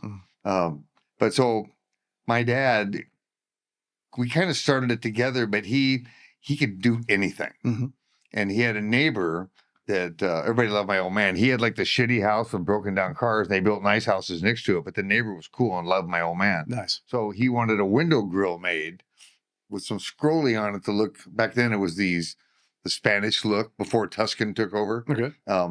So my dad made him a grill. And they gave my dad like $200 for it. My dad said, "Holy shit, I made it in a day." Yeah. And I was back from Nam, and I said, "Well, so they were building houses in a place called Mission Viejo in Orange County. Like the first time we'd seen that many tract houses, Okay, like thousands of them. And so I said, "Well, I'll go sell this stuff." Because I was always been a personable dude. And you don't have to be real smart. I mean, you just have to know how things, I know how shit's put together because I was raised working on cars and all my whole life. My dad never paid to have anything fixed. We fixed everything. Yeah. So I think I told you I bought I remember I had a lavender shirt and a clip-on tie. Yeah, you did. Nice. So I went to Mission Viejo. And I had a little flyer made that said, "Beautify your home and secure your home." And we called it ferro iron. It was a redundant ferro. Hierro. It's all iron. So, and like the first day out, I sold a gate for like $400. It was pretty ornate, but, and there were supply stores we found that sold pieces for our business, hinges and stuff. So we didn't have to make, my dad used to make all that shit. Oh, wow. He was a true blacksmith. So nobody does that anymore. So we made this gate, and of course we had no work. So we were like there 2 days later with a finished gate. Oh, wow. And we painted it in his driveway. I think the driveway still probably has the black spray on it, with the outline of the gate. Yeah. And we put it in. I thought, wow, this is cool. And then a neighbor called. And then I think I sold 3 jobs that week, going door to door, and then more. And we just never ran out of work. It was always something to do. So then we thought, shit, we got to get a shop. Yeah. So we rented a building in the city of Orange, and it just never stopped. I mean, people were hungry. There weren't wrought iron shops. You had to go to the village guy and they make me a gate. So we only did wrought iron. Okay. And then we started making some money, not real money, but we were more than we'd ever seen. If you never had a nickel, 25 cents is a chunk of dough. That's a lot. And my dad was always broke. So, because he was a sign painter, I mean, he would be a plumber one week, and so this was a change for us.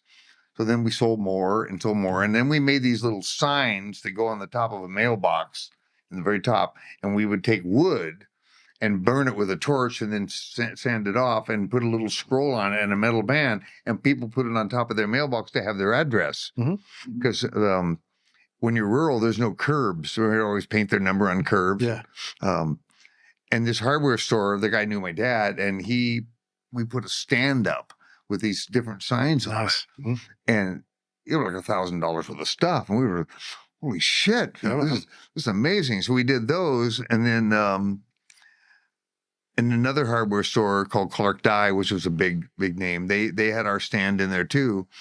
But burning the wood and everything was, it's sooty, nasty shit. So though I kept selling, and then it just got bigger, and then we rented this building, and it was just my dad and I, and then we hired a guy and started producing some stuff. Like we do 5 gates a week, and then 10, and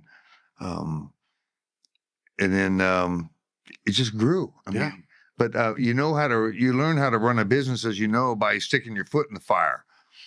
I don't know if you need a degree to figure out how money works. Some people don't learn though. Plenty of places open and they're closed within a year, or a restaurant. If you make it 5 years, you're doing all right. Right. But 55 years, that's some real legacy shit. Well, we had some lean in 08, as Charlie said. The 08, I remember thinking we were pretty fat by then. When I got about 5 years after I was back in Vietnam, I was making some money. Okay. When I was in my late 20s, I was making 6 digits, and that was a lot of money then. Yeah. Personally. And I thought, holy shit, this is freaking amazing. New trucks and living high, Yeah, man. I didn't buy at pennies anymore. I went to a nicer store. But still, you learn by keep your costs low, keep your costs low, keep your costs low. Don't open 4 restaurants when you haven't made one make it. Or I don't know what there's something. That's a good equation. For that. Yeah. And then it just grew. My dad would make the stuff, and I would sell it, and I'd come back and work with him in the afternoons, and we'd go put it in. Then we got a guy. Then we bought a bigger truck, and we had guys installing for us, and I'm hurrying it up. And that's cool. He got to be really good. And then my father died at 59. He had a heart attack. And so then I always kind of leaned on my old man because he was a really wise guy. Not smart, but wise. There's a difference. Distinction. Yeah. And he, and then I took it to a different level because I realized if I'm in there making this iron and I break my leg or something, I'm screwed. So it was better off if I just managed and sold. Although if you can't sell, I mean, it's the same thing. But if you can't fabricate, you got to be a whole body to fabricate iron. Absolutely. It's hard work. And then I got some apartment buildings were big, and I started doing railings for 300 units and getting some fat checks. And, nice. And then I got up to maybe 18, 20 guys when we were employees. Wow, cooking. that's It was a lot for me. But you don't need a degree in business. You have a CPA, an attorney, and a good insurance. The 3 things that can take you down is a shitty attorney, a shitty CPA, and any kind of a business manager. You need to tackle those yourself until you get big enough to hire competent people. Exactly. But even competent people can let you down. Absolutely. So I got pretty good at selling and knowing how much I had to bring in every month, or you're in trouble, and you have to have a reserve, or you're in trouble quicker. The bigger the reserve, the less quick the trouble comes. Right. And, it's pretty easy math, right? It can be, yeah. And then, I just rolled from there. And then many years later, I bought a building. Okay. And that's when my son was with me. My son's with me. He's 52. He came to me in his 20s. So, and then, so he worked with me. He had some issues early when he didn't come to work due to playtime. Roger that. And things that go with playtime. Yes. And the only drug that I ever did as a kid was reefer. In the 80s, everybody did coke. Everybody was, it's like, so that never affected my life. And then when I ran my business, I never did that. Right on. Because I wanted to because the opportunity is magnificent if you're a hard worker. And people want your product. Yes. And back then, it was easier to make a lot of money than it is now, as we talked. It's much easier. Yeah. And because they didn't have all the restrictions, and the workman's comp costs weren't kicking your ass. And so it makes them go. And then it just went. And in 2008, I got spanked pretty hard for $250,000 because I kept the employees.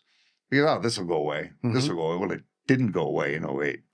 So I learned my lesson. I didn't lose anything, but it cost all my reserve not to lose it, which was it was like a master's degree right there. Absolutely. How that works. Yep. Watch the store every day. Let's watch the store. When you do, you know what you need to make, what you need to sell, and how much dough you need to buy, and then I started buying iron per job rather than stocking it because there's shrinkage. Yep.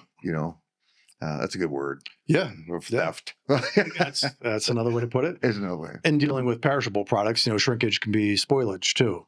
Right, you buy a case I didn't have of XYZ, and it's like, 10% of it went, but you still paid X amount for it. But that figure kind of, after all these years, that figure True. Yeah. of how much spoilage is going to be.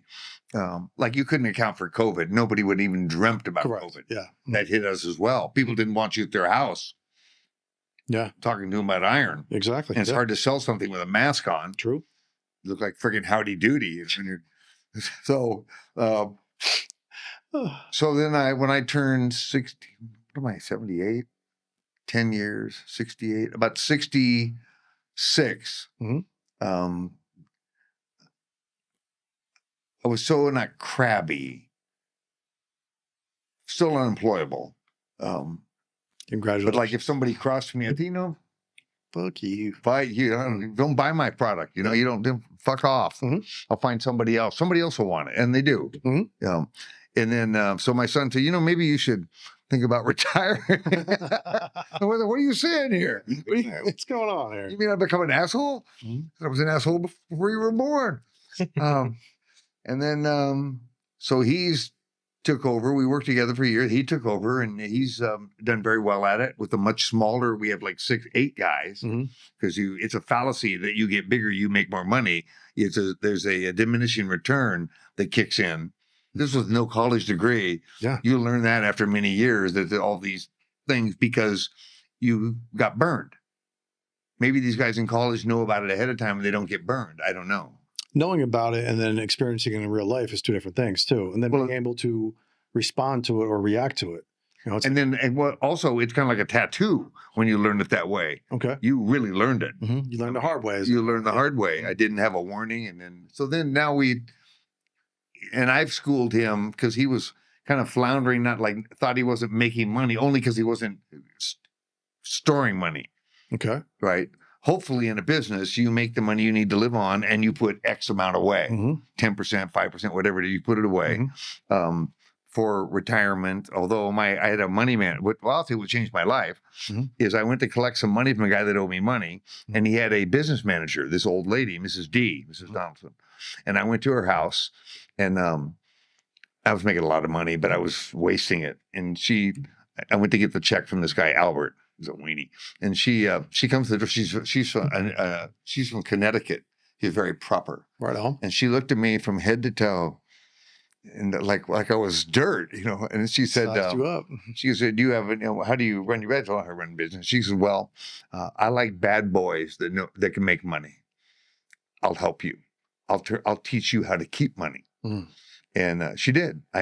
She took over from me. I kept all my cash. And I never had cash. I made that up. I kept my cabbage at her house. Some kind of cabbage. And it accumulated because she said, "I'm going to give you $500 a week to live on." What are you freaking talking about? Yeah. Because I got cash anyway. Yeah. I wasn't totally truthful with her. And she taught me how money works. And how much later from when you started running the business by yourself was that he came in? 30 years. Oh, wow. I'd made money, but I was buying a new truck every year and Porsches. And I mean, I wasn't like flashy, but if I saw, I took great trips. Yeah. But I should have been putting a lot of that money away. And so she taught me how to do that. And then, so there's another, maybe it was 25 years. Maybe it was more than 25 years. I don't know, hard to tell. So she did that for me for a very long time. And she did my taxes and kept me out of trouble because I had a lot of trouble with employees withholding. Okay. Yeah, I was paying some guys cash back in the day. And I didn't make a couple of quarters on the withholding. Well, that's like a friggin' amoeba with the IRS. Oh, it grows. You know, if you owe them, I owe them like 80. I was turning some big numbers, and I didn't pay it for like a year and a half. It was like 140. I know, they penalized the shit out of you. Dang. The government's not good for small business. I mean, because we don't have those guys telling us to get an offshore account. Exactly. Put the money in. Yeah. So, and then she passed away, and by then I was, I had like an accountant once that didn't file my taxes, and he said he was dysfunctional. I did not know that. And that cost me $250,000 to pay the IRS. So, and I've had my spankings. Yeah. But over the overall run of the whole thing, they were nothing compared to the average putz could make that business work and live a life of dignity. Not rich, but dignity, where, you're not worried. As you know, anything, the worst thing that can happen to you is to be worried about money, especially because it eats your soul. It can, yeah. Yeah, a lot of relationships break up because that's one of the things they argue about the most is money. Well, part of my many wives was I worked a lot, and that doesn't work either. As you probably know, when you're in a restaurant, you work, work. That's all the time. Well, it's an old Jewish thing, you watch the front, they screw you in the back. You watch the back, they screw you in the front. So you've got to be there. Got to be there. I know.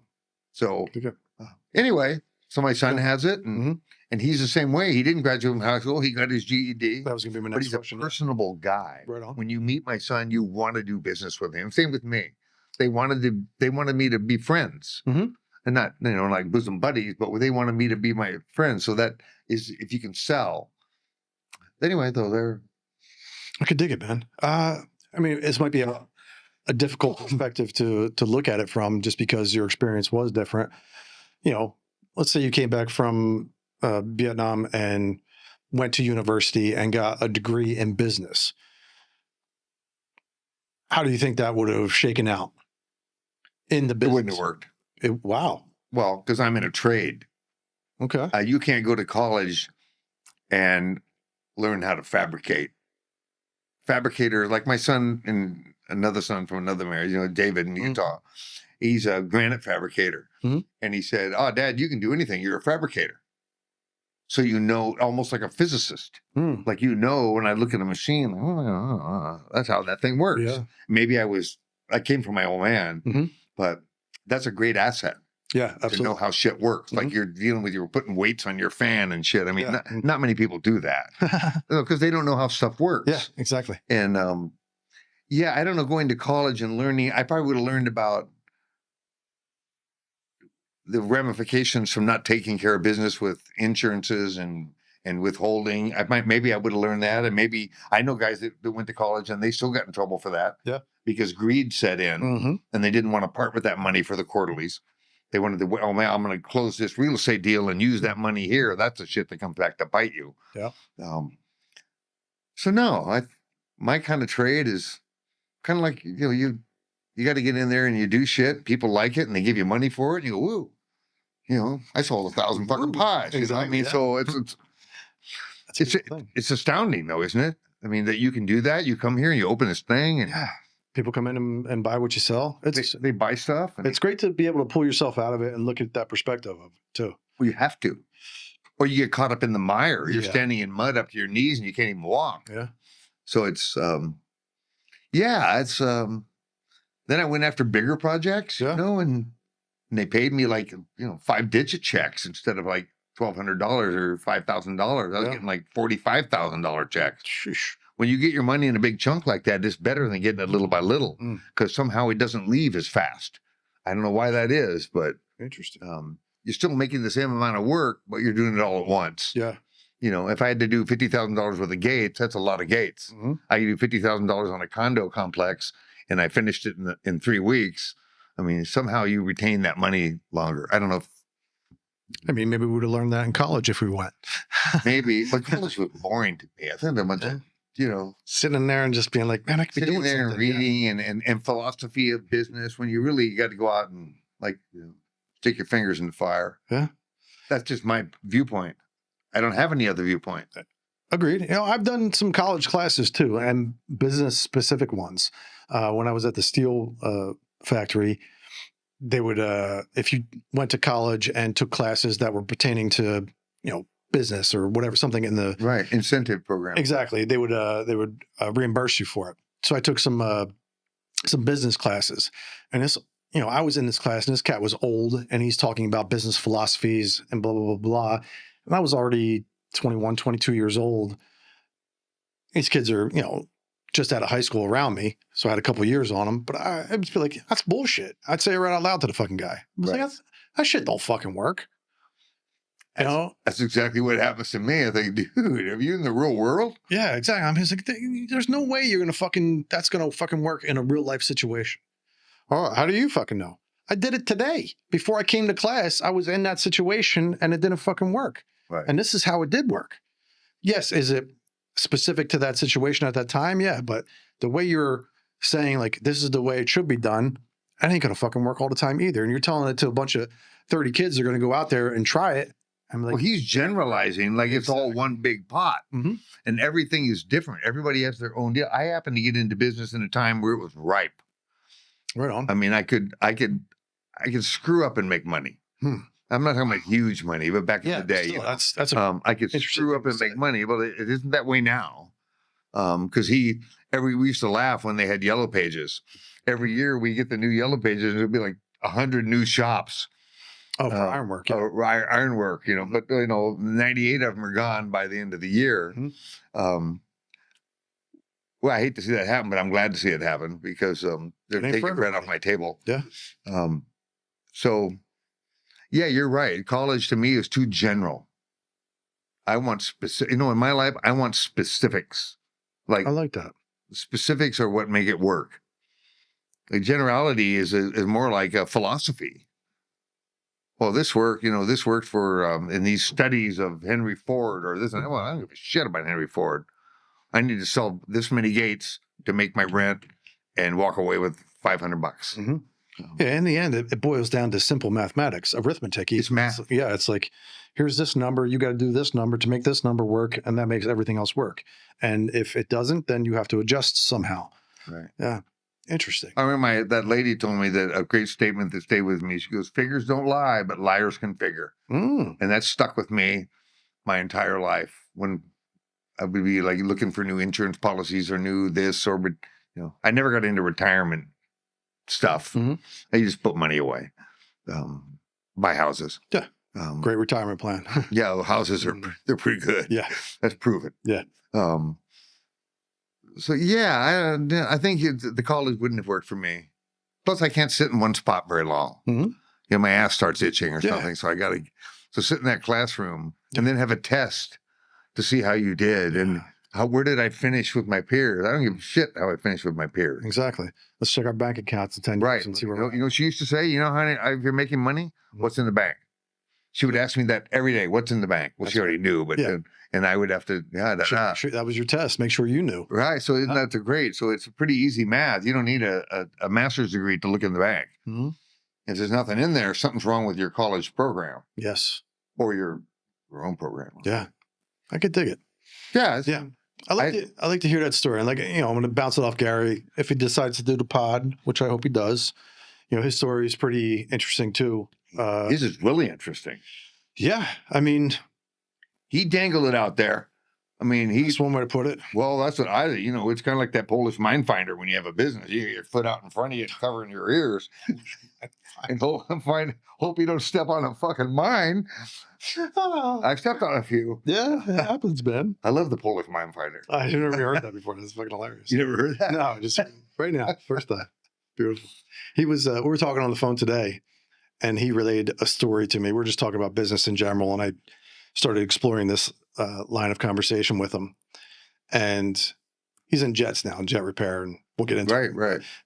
He told me a story about one of his biggest clients, I think before he went with this new company. Alas, the guy sold temporary fencing. Oh, it's big business. So you know that. Oh, right. Me hearing that, I'm like, temporary fencing? He was like, huge. Temporary wooden fencing. Chain link, usually. however it went about, whatever, it's temporary fencing. And this guy had a $20 million jet from temporary fencing. You know what That's else? how I met him. Those guys are into porta potties too. Look at where that. I am. The shit business. They have the shit. No, they have the temporary fencing for projects. Mhm. Then the guy realized, shit, all these people got to go, man. So he has like 5,000 friggin' porta potties. And so, I mean, so yeah, that's temporary. I don't laugh at temporary fencing. Yeah, man. And that's a $20 million deal. Yeah, he had There a you go. jet. He had a jet. The guy was worth, $100 million and whatnot. So he had enough money. He rents a lot of fence, Joey. And that's the thing too. So like, it's a temporary fence. Somebody, I don't know if you buy it, you rent it, whatever. No, they rent it. So And then rent you this go take fence it back. They're modular, and you take it back and take it to and take another the guy. next job. No Right. spoilage, no shrinkage. No, you there's got to nothing. replace a broken fence every once in a while. After a while, they wear out, but that's nothing. Yeah. No, they last for like 20, 30 years. Yeah. Bananas. That's something I would never thought of. And I don't know this guy's level of education or anything like that, but that's what, It don't take a lot of smart. You figure that out. kids these days, it's like, are they going to think about the temporary fence business? I'm 50 years old almost, and I would never thought about that. That was something I always heard a good hustle. He was too. exposed to it. That might have been a family business or something, but Or he just saw it happening. He said, we got to rent a fence. like, There's a company I think it's called Rent-A-Fit. There's United, where we are United Rentals of fence and porta potties, and they kill it. And they're huge. They're freaking huge. Man.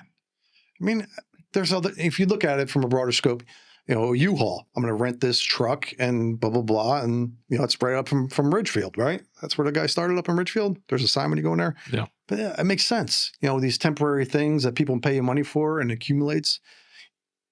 I don't think a kid. But he had, these days the would problem that takes an investment.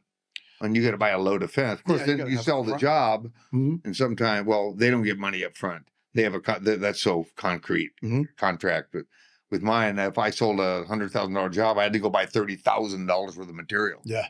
So, you're dangling it out there too. Yeah. That rent-a-fence is a good one. Like your friend's thing with the jets, Mhm. where I thought that was a great idea. You get 10 guys that lease a jet for a year, or 20 guys or whatever. Yeah. Way cheaper than owning one. Mhm. And how often do you fly? So that's what a goal. He's like renting jets. I'm not sure. So He was. I believe his company is the repair company for this fleet of jets. It's like Uber jets for rich people.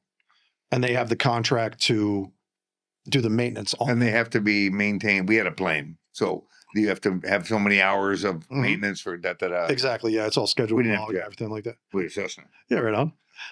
I'm sure you could do those too.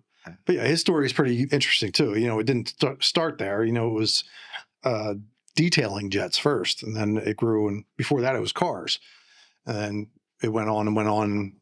Yeah, it'd be cool to hear his story because again, 12th grade education. Well, tell college. him come out and examine yourself.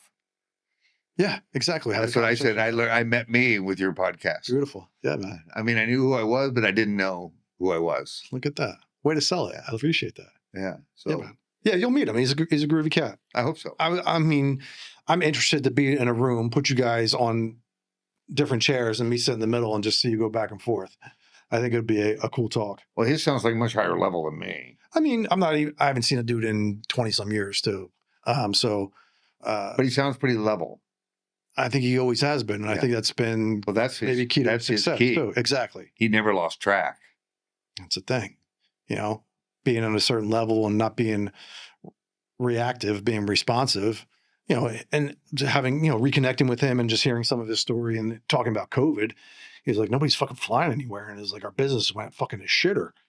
But then all these rich people realize, we could still get a Uber jet or whatever fucking It worked for them because they don't want to be on the jet with all the other people. Exactly. And the fucking personal jet fucking business went absolutely bonkers. Plus, you're cool as shit if you have your personal jet. I mean, I don't know. I ain't got one, and I don't know nobody who does. So I'm going to talk to this guy who deals with those people, though. But Well, repair is great business because it's mandatory. Yeah. It's not like repairing your house. Yeah. Because you cannot fix that timber. You cannot put new rain gutters if you don't want to. Mm-hmm. But his is mandated. Yeah. Yeah, the engine ain't working. I remember my dad said when his plane got to so many hours, they had to have this inspection. After this many hours, you needed a new motor. Oh, fuck. Or you couldn't fly. The total time flown, there's all these different terms. I never liked the airplane. Yeah, I think it'll be an interesting conversation. Oh, I think so. Yeah. But you're telling from my standpoint, I was hesitant, Yeah, but he really has a lot to say yeah, that I would like to hear about. yeah. I mean, maybe we'll just go out and get a cup of coffee, and all three of us will chop it up too. Yeah. But I mean, I'll I sneak wouldn't, up a for corner on him, the side. wouldn't be afraid to come here Yeah, and talk to my bestie for many, many years. Yeah. And catch me up on your story, my guy. I mean, his company just sold too, and we talked about that. And he was like, if my guys, what did he say today? If my technicians see me on social media talking about it, I ain't got to hear the end of it. Like, one, you're East Coast. That's going to be a thing. They're going to razz the shit out of you no matter what. But well, just tell the truth. yeah, exactly. There's probably got to be some kind of NDAs with the size of the sale and everything like that. I'll let him tell. He'll know what he can talk about, and what he can't talk about. Exactly. And I told him we could edit it and do all the post stuff, but Well, I didn't want to talk about. I was a little worried about war crimes. I mean, not that they would ever come after people like me, but when we were first talking about Vietnam, I said, I don't, Yeah. Plus, not just war crimes. People think, "Wow, look at you." I don't really care about that either anymore. You know what I mean? Like, so you're hesitant to expose yourself, but the authentic self tells the answer right there. excellent. Now, I learned that from you, authentic self. I like this. I treasure that. Some people, I don't want to know their authentic self. I don't have time for them. Interesting. Right on. Yeah. I mean, you get a choice too. You can choose to engage or not. Yeah. If something's No, but you guys both, you make it easy to leak. You know what I mean? I'm like I would shit I've talked about here. I mean, I don't care if my ex-wife's heard me or I used to. But, you'll get an email or a text message, a phone call or something. Fuck them. They got their piece. Yeah. There's the Oh Lord, did they get their piece? Yeesh. That cigar still going? You look a man. No, I. Oh, vape. Something's burning over That's there. my vape. Yeah, Right on. it unraveled and died on me. No, just Unraveled and died. puff on. Yeah. We think it work. Yeah. What'd you think of the cigar? It's not bad. Yeah. I'm surprised you got through the whole thing too, man. That's kudos to you. Yeah, I'm, Stick to it. my hats are off to you because I was laughing when he turned green and puke on his keyboard. I mean, whoa. You're a good glad man, that- Charlie. Yeah. Go over here. Charlie is a good man. Well, you're like Abbott and Costello. Are we really? Mutt and Jeff, yin and yang. I mean, you have The Yin Yang twins? no yin and yang were cool. It takes both sides to Yeah. have the Yeah. whole.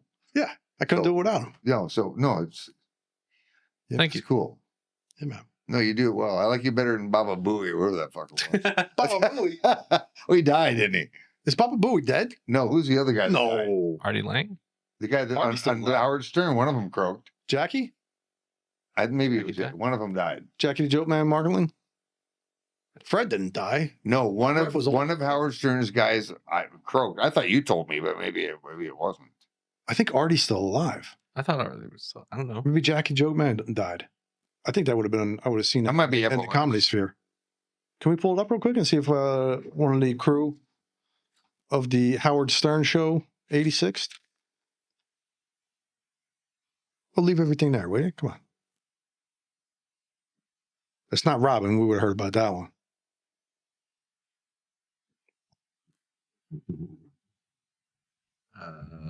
Several have died. Ralph, Lee Siegfried, Maybe it was Ralph. Marfa Mike, I don't remember. Crackhead Bob. That's all I got. See what Jackie Martling. Jackie the Joke Man. Jackie Martling, right there. There it is. Did he croak? No, he's still alive. Oh, good. Wow, he's my age. Jesus. Well, he's younger. He's a young man. Oh, he's just on fucking Burt Kreischer podcast. That's 2 years ago. But Oh, it was 2 years ago. sure. Right on. Well, that's good to know. I never found him that funny. Some of them did croak, obviously. Mineola, New York. And Baba Booey, what's his real fucking name? Wow, what was Baba Booey's real fucking name? You know how to Gary Delabate. There it is. He's still alive too. Yep. 64 years old. He's young. He don't look bad. Look at Baba Booey. He probably looks good. You never know, though. Look at him when he's young. Jesus. Yeah, interesting Like hair. Frank Zappa. Yeah, I mean, that was the look back then, right? Yeah. Never for me. My hair was always so limp and lame. They call me Baba. I mean, it was the biggest thing back in the day. You call into a show, and you say Baba Booey. Yeah, man. Cool. Stephen, this was great. Yeah, thank you. For the second time. Thanks for letting us get another conversation on camera. Appreciate it. It's a scene. It's a trip. Yeah, man. I'm a better man for this whole thing because it opened doors. Right At my age, the doors are already shut, and you live your life. But the show's never over. Agreed. The show is truly never over. Yeah. All you cancer guys, don't give up. Live like a fucking wild man. Fucking do it, man. Yeah. I love that. Yeah. Let's end it on that statement. Yeah. Thank you, sir. I love you, man. Love you too, man. Well, I was actually taken aback when it was mentioned would I want to come back and do this, because I thought maybe, you know, what else can the old fucker say? So yeah, I thought, I mean, I'm opinionated, pragmatic fuck, but I sometimes, you know, once you've heard me, I'm done. You know what I mean? Like, I've been alive so long. Although they're trying to end that, so that might not be a problem. Oh, fuck. Fucker. You know, I'm kind of hesitant to go to mass gatherings of humans. That is a legitimate fear in this day and age, I would say. I mean, probably old ones too, I but wouldn't wear my Jew hat. You can bet on that. that would probably be ill-advised, I would say, yeah. Yeah, but it pisses me off that it's ill-advised.